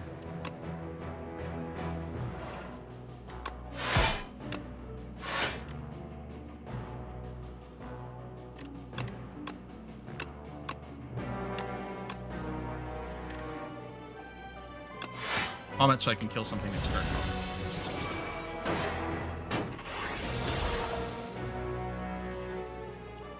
Reflect is kind of funny.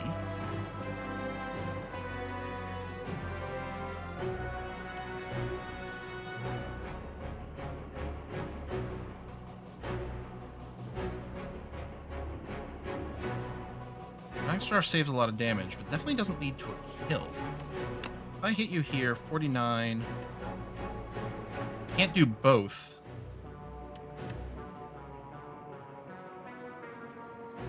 Although I think if I Comet you, Refine Blade, and hit you with the big sword, then I can kill you. I'd still be taking this 18. That might have to be acceptable.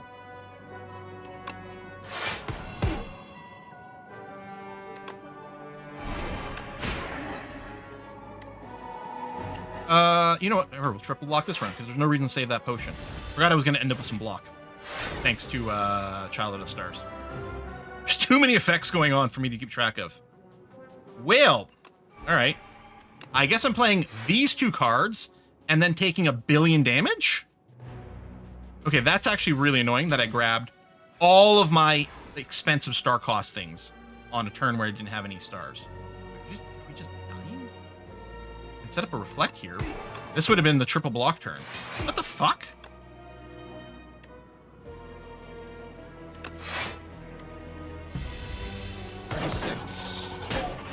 Okay. Wow.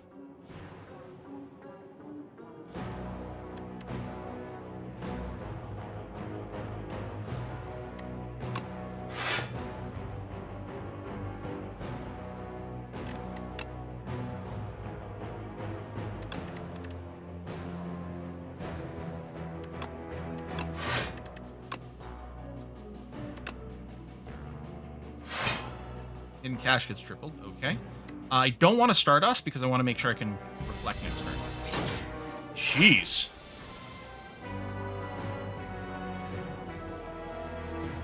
Although, maybe it doesn't matter here. Because I don't have a kill.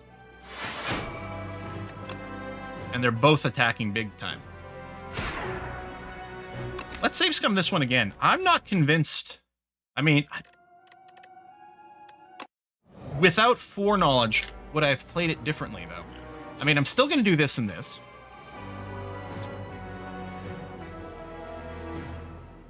The downgrade's fine. This guy really F's with me. I mean, we have to Child of the Stars.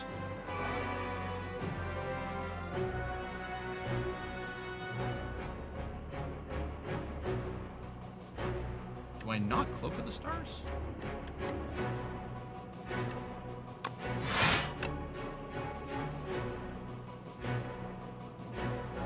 I still think I don't want to Stardust.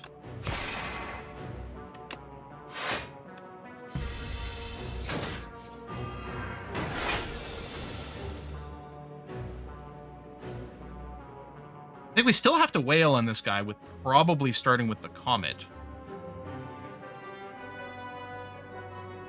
Like Comet Hidden Cache, which I don't think is what we did last time.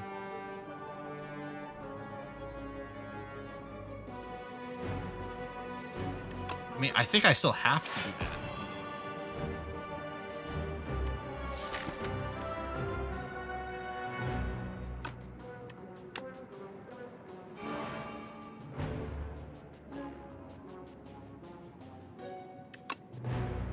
definitely get indifference. And then I did cash, so I'm gonna have 4 stars next time, so I won't be able to calm it as is.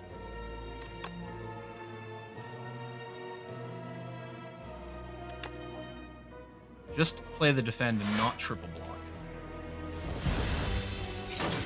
Did I prime for a double comet last time on this guy? Maybe I don't remember. But maybe I didn't. I don't want the Genesis. I think I have to use the Genesis this time. Oh, right. The Venerate blocks will miss to defend. That's true.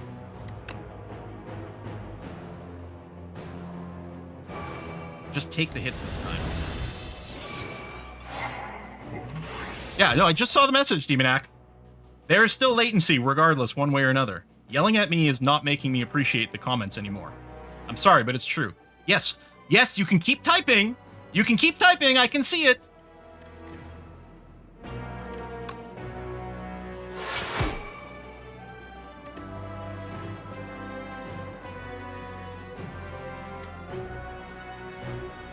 Really wish I had that.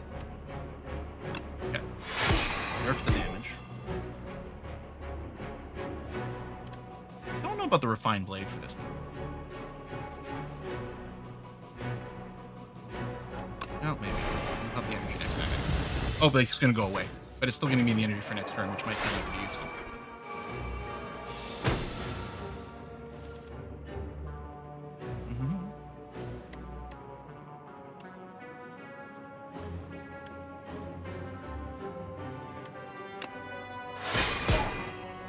All right, we'll tell you what. We'll go again. We'll base completely on the star generation block. I'm sure you're right, but you have to remember, if you send it as a million messages, this is always what's going to happen. This is always what's going to happen.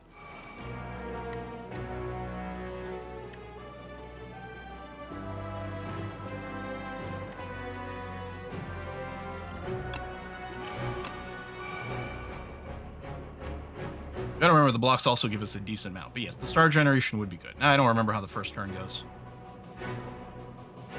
Probably it was just double defend in this case. Despite that, because I probably want to still make sure I've got lots of stars going on, and the defend will work in this particular situation. I guess I was also striking this guy.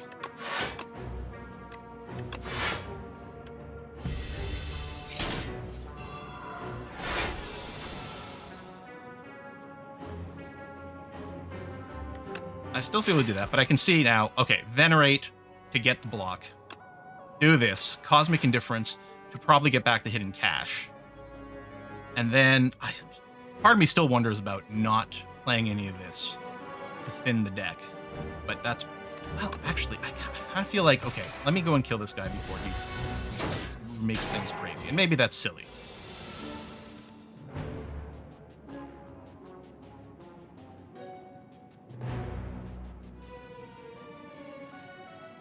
I don't remember what I'm doing anymore.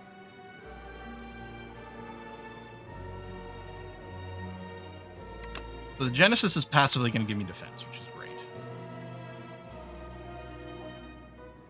I think I'll probably just black hole here. Lose all that shit.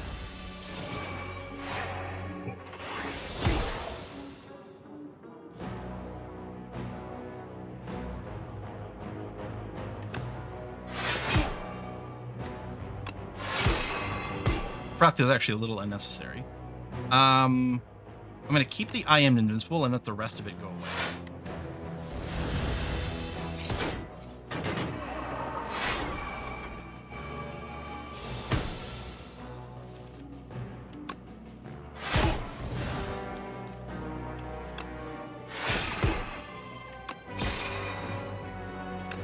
Die to the black hole.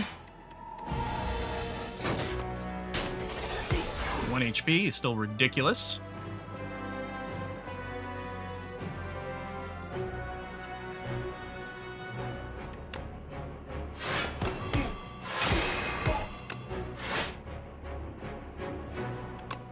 Grab that, because I know I'm going to be able to cast it and it could keep us alive. Oh. Oh yeah, no more stars left.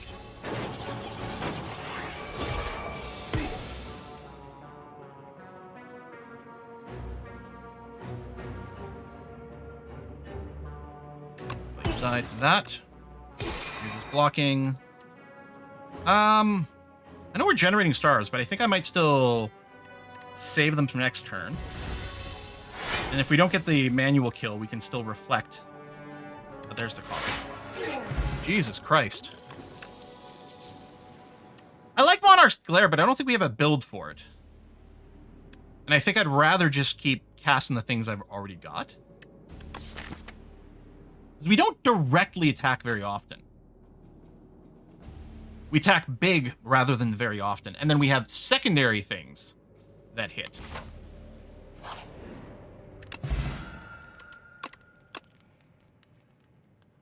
The Summon Forth is fun, but not for this. The Glitter Stream is fine, but I'm not convinced it's a great card.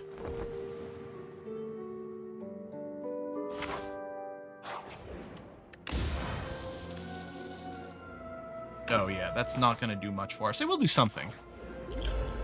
Alright, so this guy is straightforward-ish. Do we vulnerable immediately? No, not turn 1. Reflect. So we're going to hit and gem.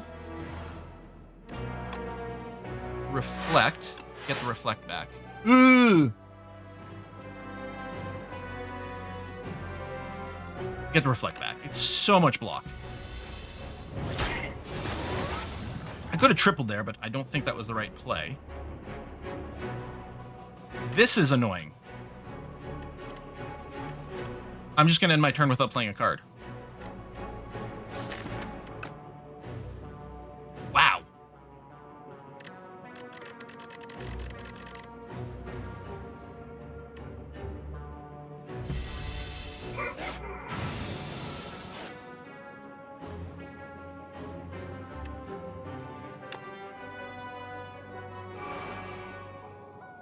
Even though it's not going to reflect, I kind of just want to block the burns here.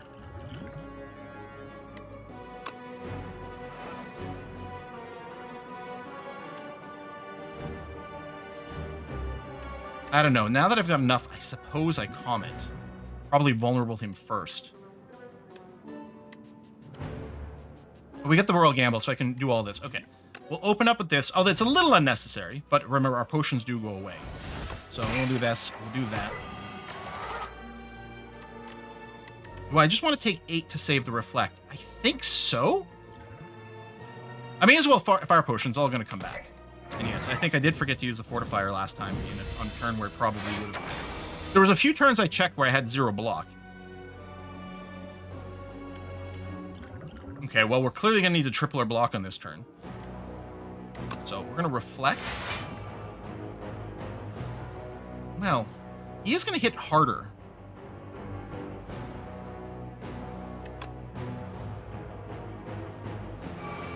I guess I can just take 6, because I think he will hit harder.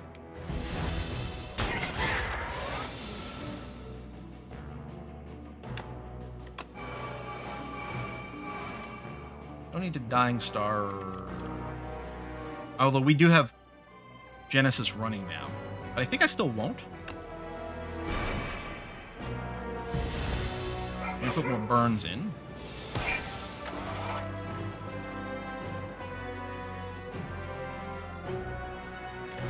Do I even want to bring anything back? I don't know.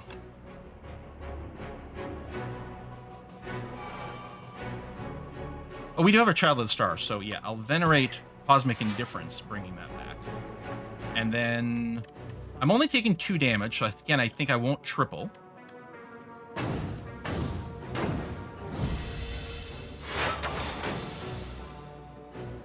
Yeah, and he had the invulnerable, but no matter what, he was going to defend against something.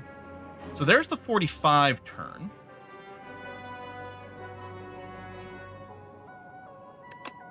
Which is going to be fine. I don't think there's an order that matters here. Do that. May as well still do that. Oh, right. Okay, and we're already taking nothing without tripling. Even though I will get more potions, I'm going to keep holding on to that because we might want it for the next fight. You're not attacking this turn, which is annoying, because we are also not attacking this turn. We don't need anything for the burns either, like it doesn't matter here. But we keep the reflect. It's going to put more burns in here. And our deck is getting more and more burny.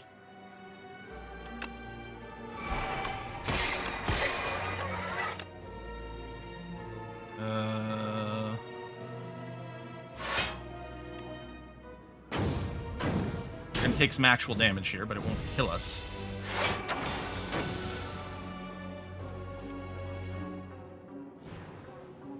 Nothing in here. Well, we'll reflect. Cosmic Endurance and whatever. Hidden Gem. Maybe, I was going to say, maybe hit the reflect, but no. Of course, we can get lots of block from this stuff now, too. Well, we're good now. I will do... It's a lot of damage. More than expected. Oh, I love Powered Demise. I'm going to take that. Check for an attack first. No, not for us. No, there's no way that's going to be helpful. It might not actually hurt. Like, the +1 cost for the extra hit might work out fine, but I don't think we go on another setup card, and everything else is kind of crap. So I will skip that. I will take the Whetstone now. Dying Star upgrade is nice. From here, grab the heal. Probably not a card. We really need the sacrifice thing. Conqueror does lead to a lot of damage, but I don't think we're built around it. Stardust, yes. Did cast the Stardust. I don't know why YouTube has such insane latency compared to Twitch. We could enchant. It's not much of a difference, but we could enchant the Reflect with the +2 block. Oh, no, we can't because it's already enchanted. So I'll probably just enchant something with an extra card draw because I don't need the Sharp.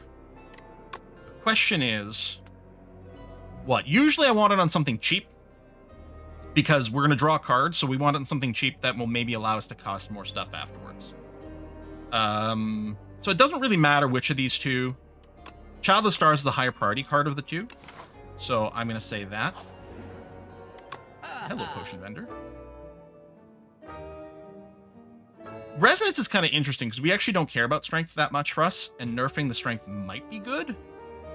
I don't think we need another big attack. I don't think I want more stuff. The Happy Flower might be amazing for us, though. As much as I love removing cards. Oh, enhancing the Stardust. Is that what you're saying? Because it would hit the extra time, the extra damage. That's a good point. I think I want... Oh, Potion Belt because of our stupid-ass Relic of Weirdness. Yeah, okay. For way more potions. So I'm using the Power to Demise because it's amazing.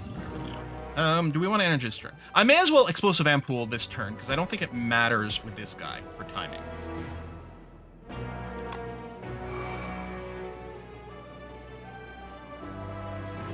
So I will... This will screw up the other thing, but we're going to do this. Oh, I can't cast everything. Oh, yes. No, I can't. Okay, that's fine. Because we'll do that, and then I'm putting this back on top for the block, so we take nothing. Could have tripled as well. And I do have the energy, but no reason to use it this turn. We can't reflect. I mean, obviously we're casting this and this. Do I Cloak of Stars? Probably. Oh, the nunchucks are primed. Primed.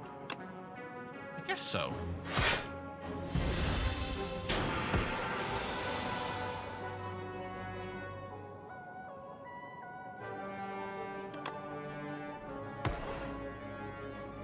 I don't have enough for that. I could Dying Star.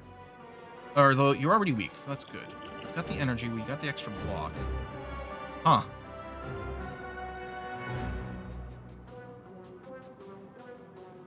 I don't need the energy.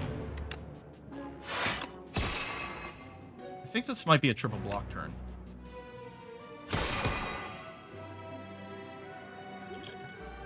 We have 15. We'll still take some, but not too much. Sure.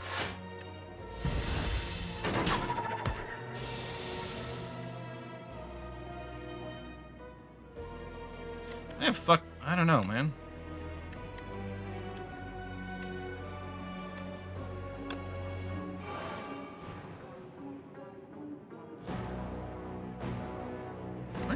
I'm just dead.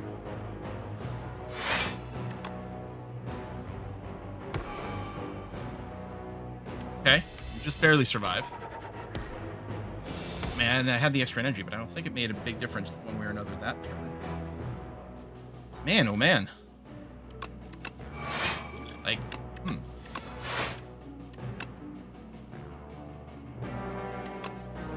Now we have the reflect. That's good. We get extra block, but no, let's keep the star.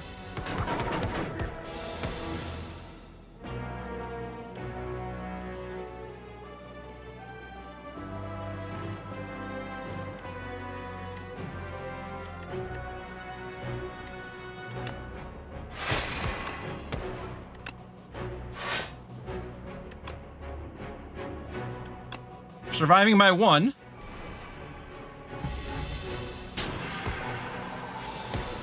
Just have lethal?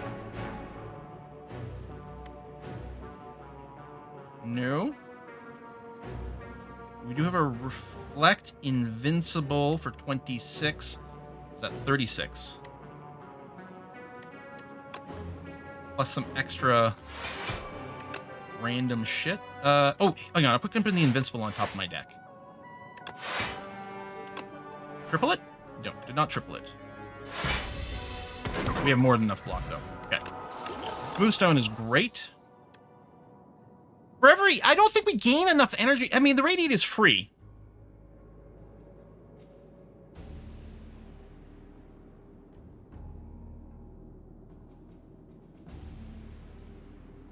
On some turns, like, when we use our Cosmic whatever the fuck, this could hit, like say, 9... maybe more times. 30 damage, free cap on some turns. I'm not convinced, and I don't think Guiding Star. I like the card draw, but no, I think it's a skip.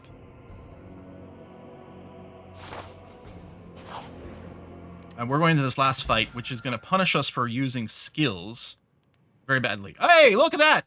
And we wanted to run Forge runs. Forge runs require bulwarks, ideally 2 of them. On our last time gaining a card, we got the option of a bulwark. That is ridiculous. Absolutely silly. I think we skip this. I wonder if the pale blue dot's worth... We do play... On a few turns, this would trigger. It's more setup, but fucking hell. I think we're too skill-based to beat this final boss. Yeah, maybe the hidden cache with the double... Didn't leave anything.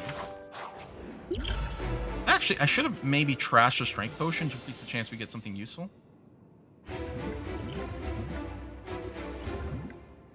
Okay, I'm going to use the demise on this phase because it's the worst for us. May as well strength potion immediately. We might weak immediately. I think the reflect is worth it. Although, then... Hold on.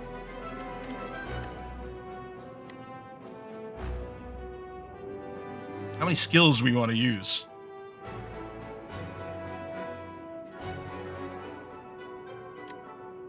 The Comet does more damage than the Reflect, obviously. But the Reflect, we take less damage. And the hidden thing gets us up to 7, which isn't enough to do all the things. Skill up for one-shot Stardust. Wait, Okay. Now we can also weaken him. If I go Comet, we'll also take less damage. Now there's nothing stopping me.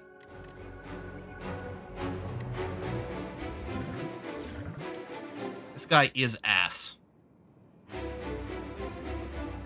If I only reflect, then I still have 3 stars for the next turn. Actually, well, more with the hidden cache. If I'm willing to give him more strength points. He is just going to hit himself harder.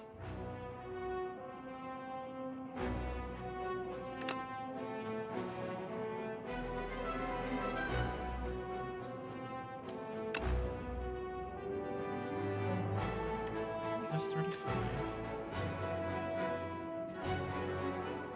Part of me is just thinking we go ham and we play everything. And we don't care about a strength king. Because I think the strength gets reset between phases. I think that's actually going to be a play.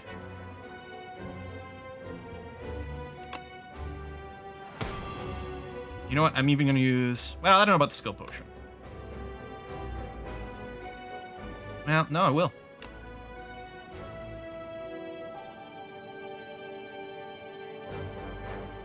Oh, the glow is interesting. Because then I can glow.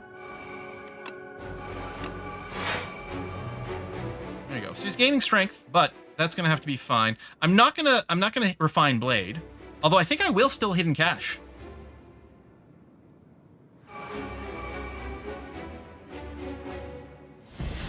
Especially with the potion, the reflect, Stardust.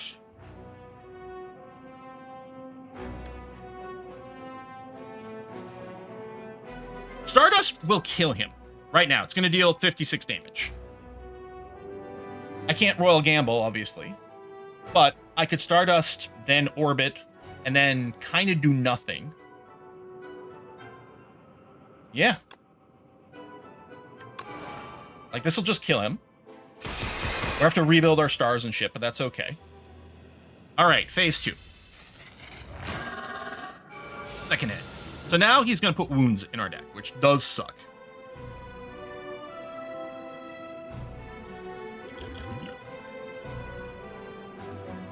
Weaken him, because we... Well... Oh, no, we're going to totally... Oh, no! I need an upgraded Venerate to be able to play Dying Stars. Okay, we're going to Childless Stars, which draws cards.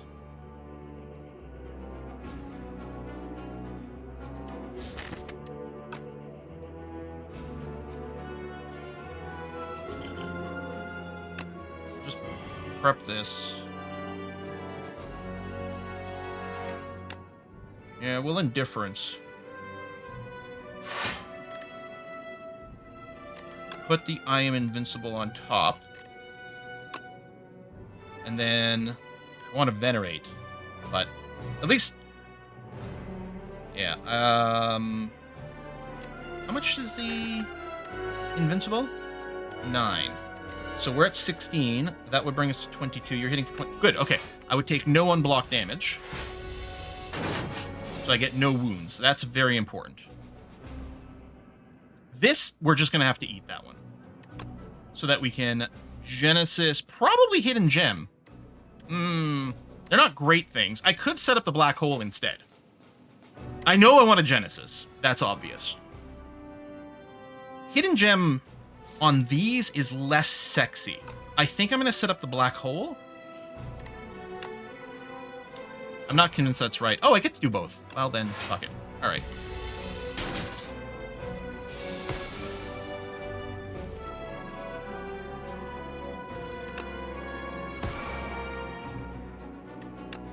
Usable.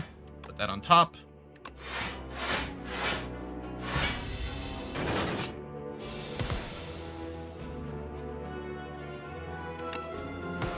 Maybe still have the glow, but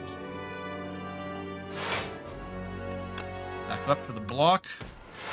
That. And that. Cloak of Stars. And we take 6. We're probably going to have to flame potions on this phase.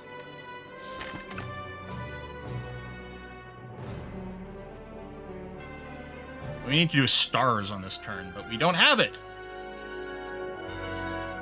Okay, well, we're going to be playing out our entire hand here, so... Okay, upgrading Stardust with the triple play. You'll get weakened.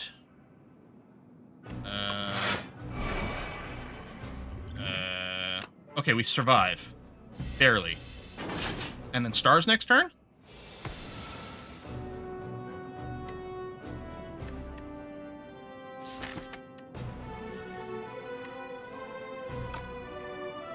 We have a draw? He's not going to kill us, though, so it's fine. That is so stupid. No, apparently the replay on an X card is fine, because apparently I don't think this was the case in STS1, but apparently in STS2, I'm pretty sure it replays with the mana cost we played. So we're going to use 3 of our stars to play the Reflect. And then we're already not taking damage. I'm still going to Venerate.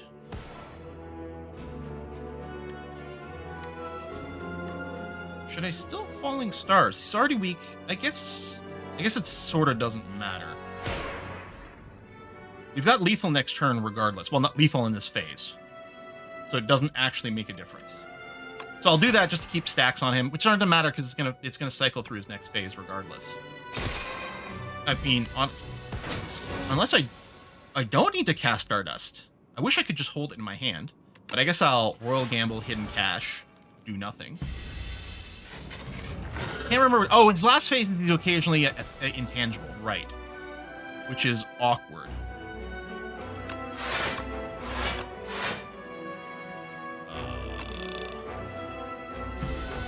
Well, okay.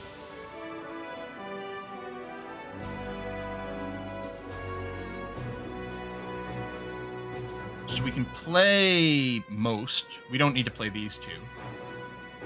I guess I glow first to see the card draw. Well, maybe I hidden gem first. Yeah, and I got a vulnerable gaming. No, that's not going to be enough. Oh, wait, hold on. We did cycle the energy. Okay, now we're not dying. I mean, and this is overkill, but that's fine. Do that for the energy and keep pumping the Sovereign Blade, which might be our lethal. Now you're intangible, but at least you're not attacking me. So we're not doing much of a setup. I might still Falling Stars you. Where's my Stardust?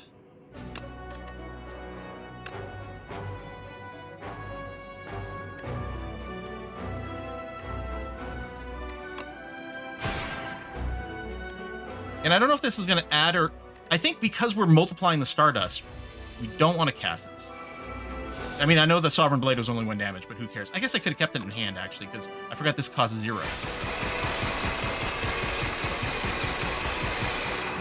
Okay. Whew. I've had enough of your poor manners. Something we can both agree on. Let's dance.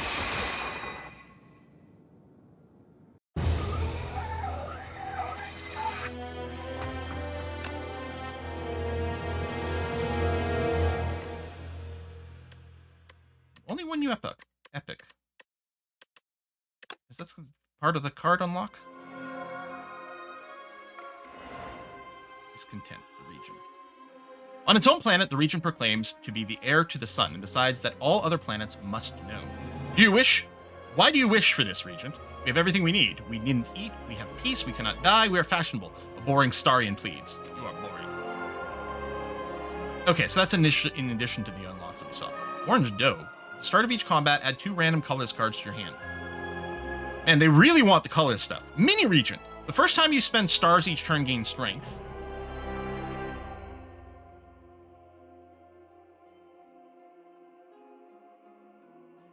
I'm not sure how many strength multipliers the Regent benefits from, but it's cool. Regolite. Whenever you create a colorless card, gain 2 block. One day we'll have to try the colors thing, but I think you do need all the unlocks for it. For sure.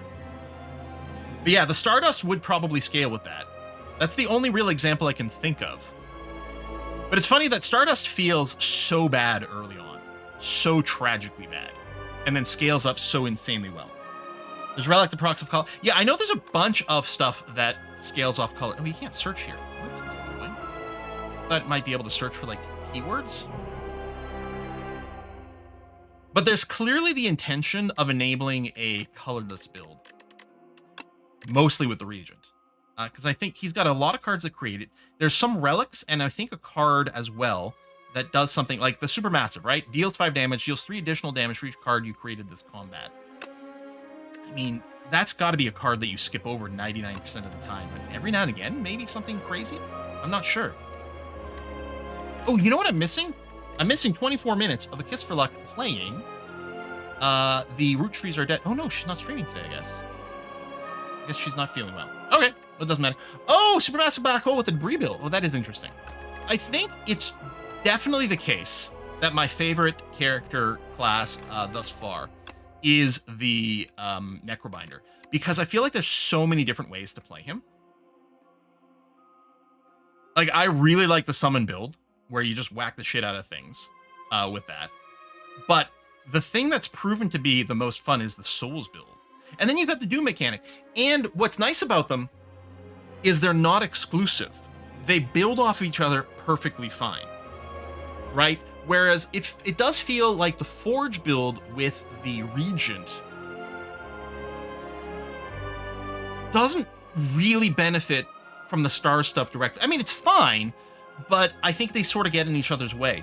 Whereas it really feels like with the Necrominder is you can create a bunch of different synergies. Sometimes you want to create a bunch of souls so you can draw the stuff for your Osti, you know? And the Osti can apply Doom and all kinds of different things like that. Oh, it's because of the time difference in Scotland. She's going to go live in 30 minutes. Okay, good. So I didn't miss any of the what's it called? The root trees are dead. So in half an hour, if you want to watch some root trees are dead, go and give a kiss for Lux some love. Otherwise, I'll see you on Wednesday for almost certainly more of this. Bye-bye, everyone.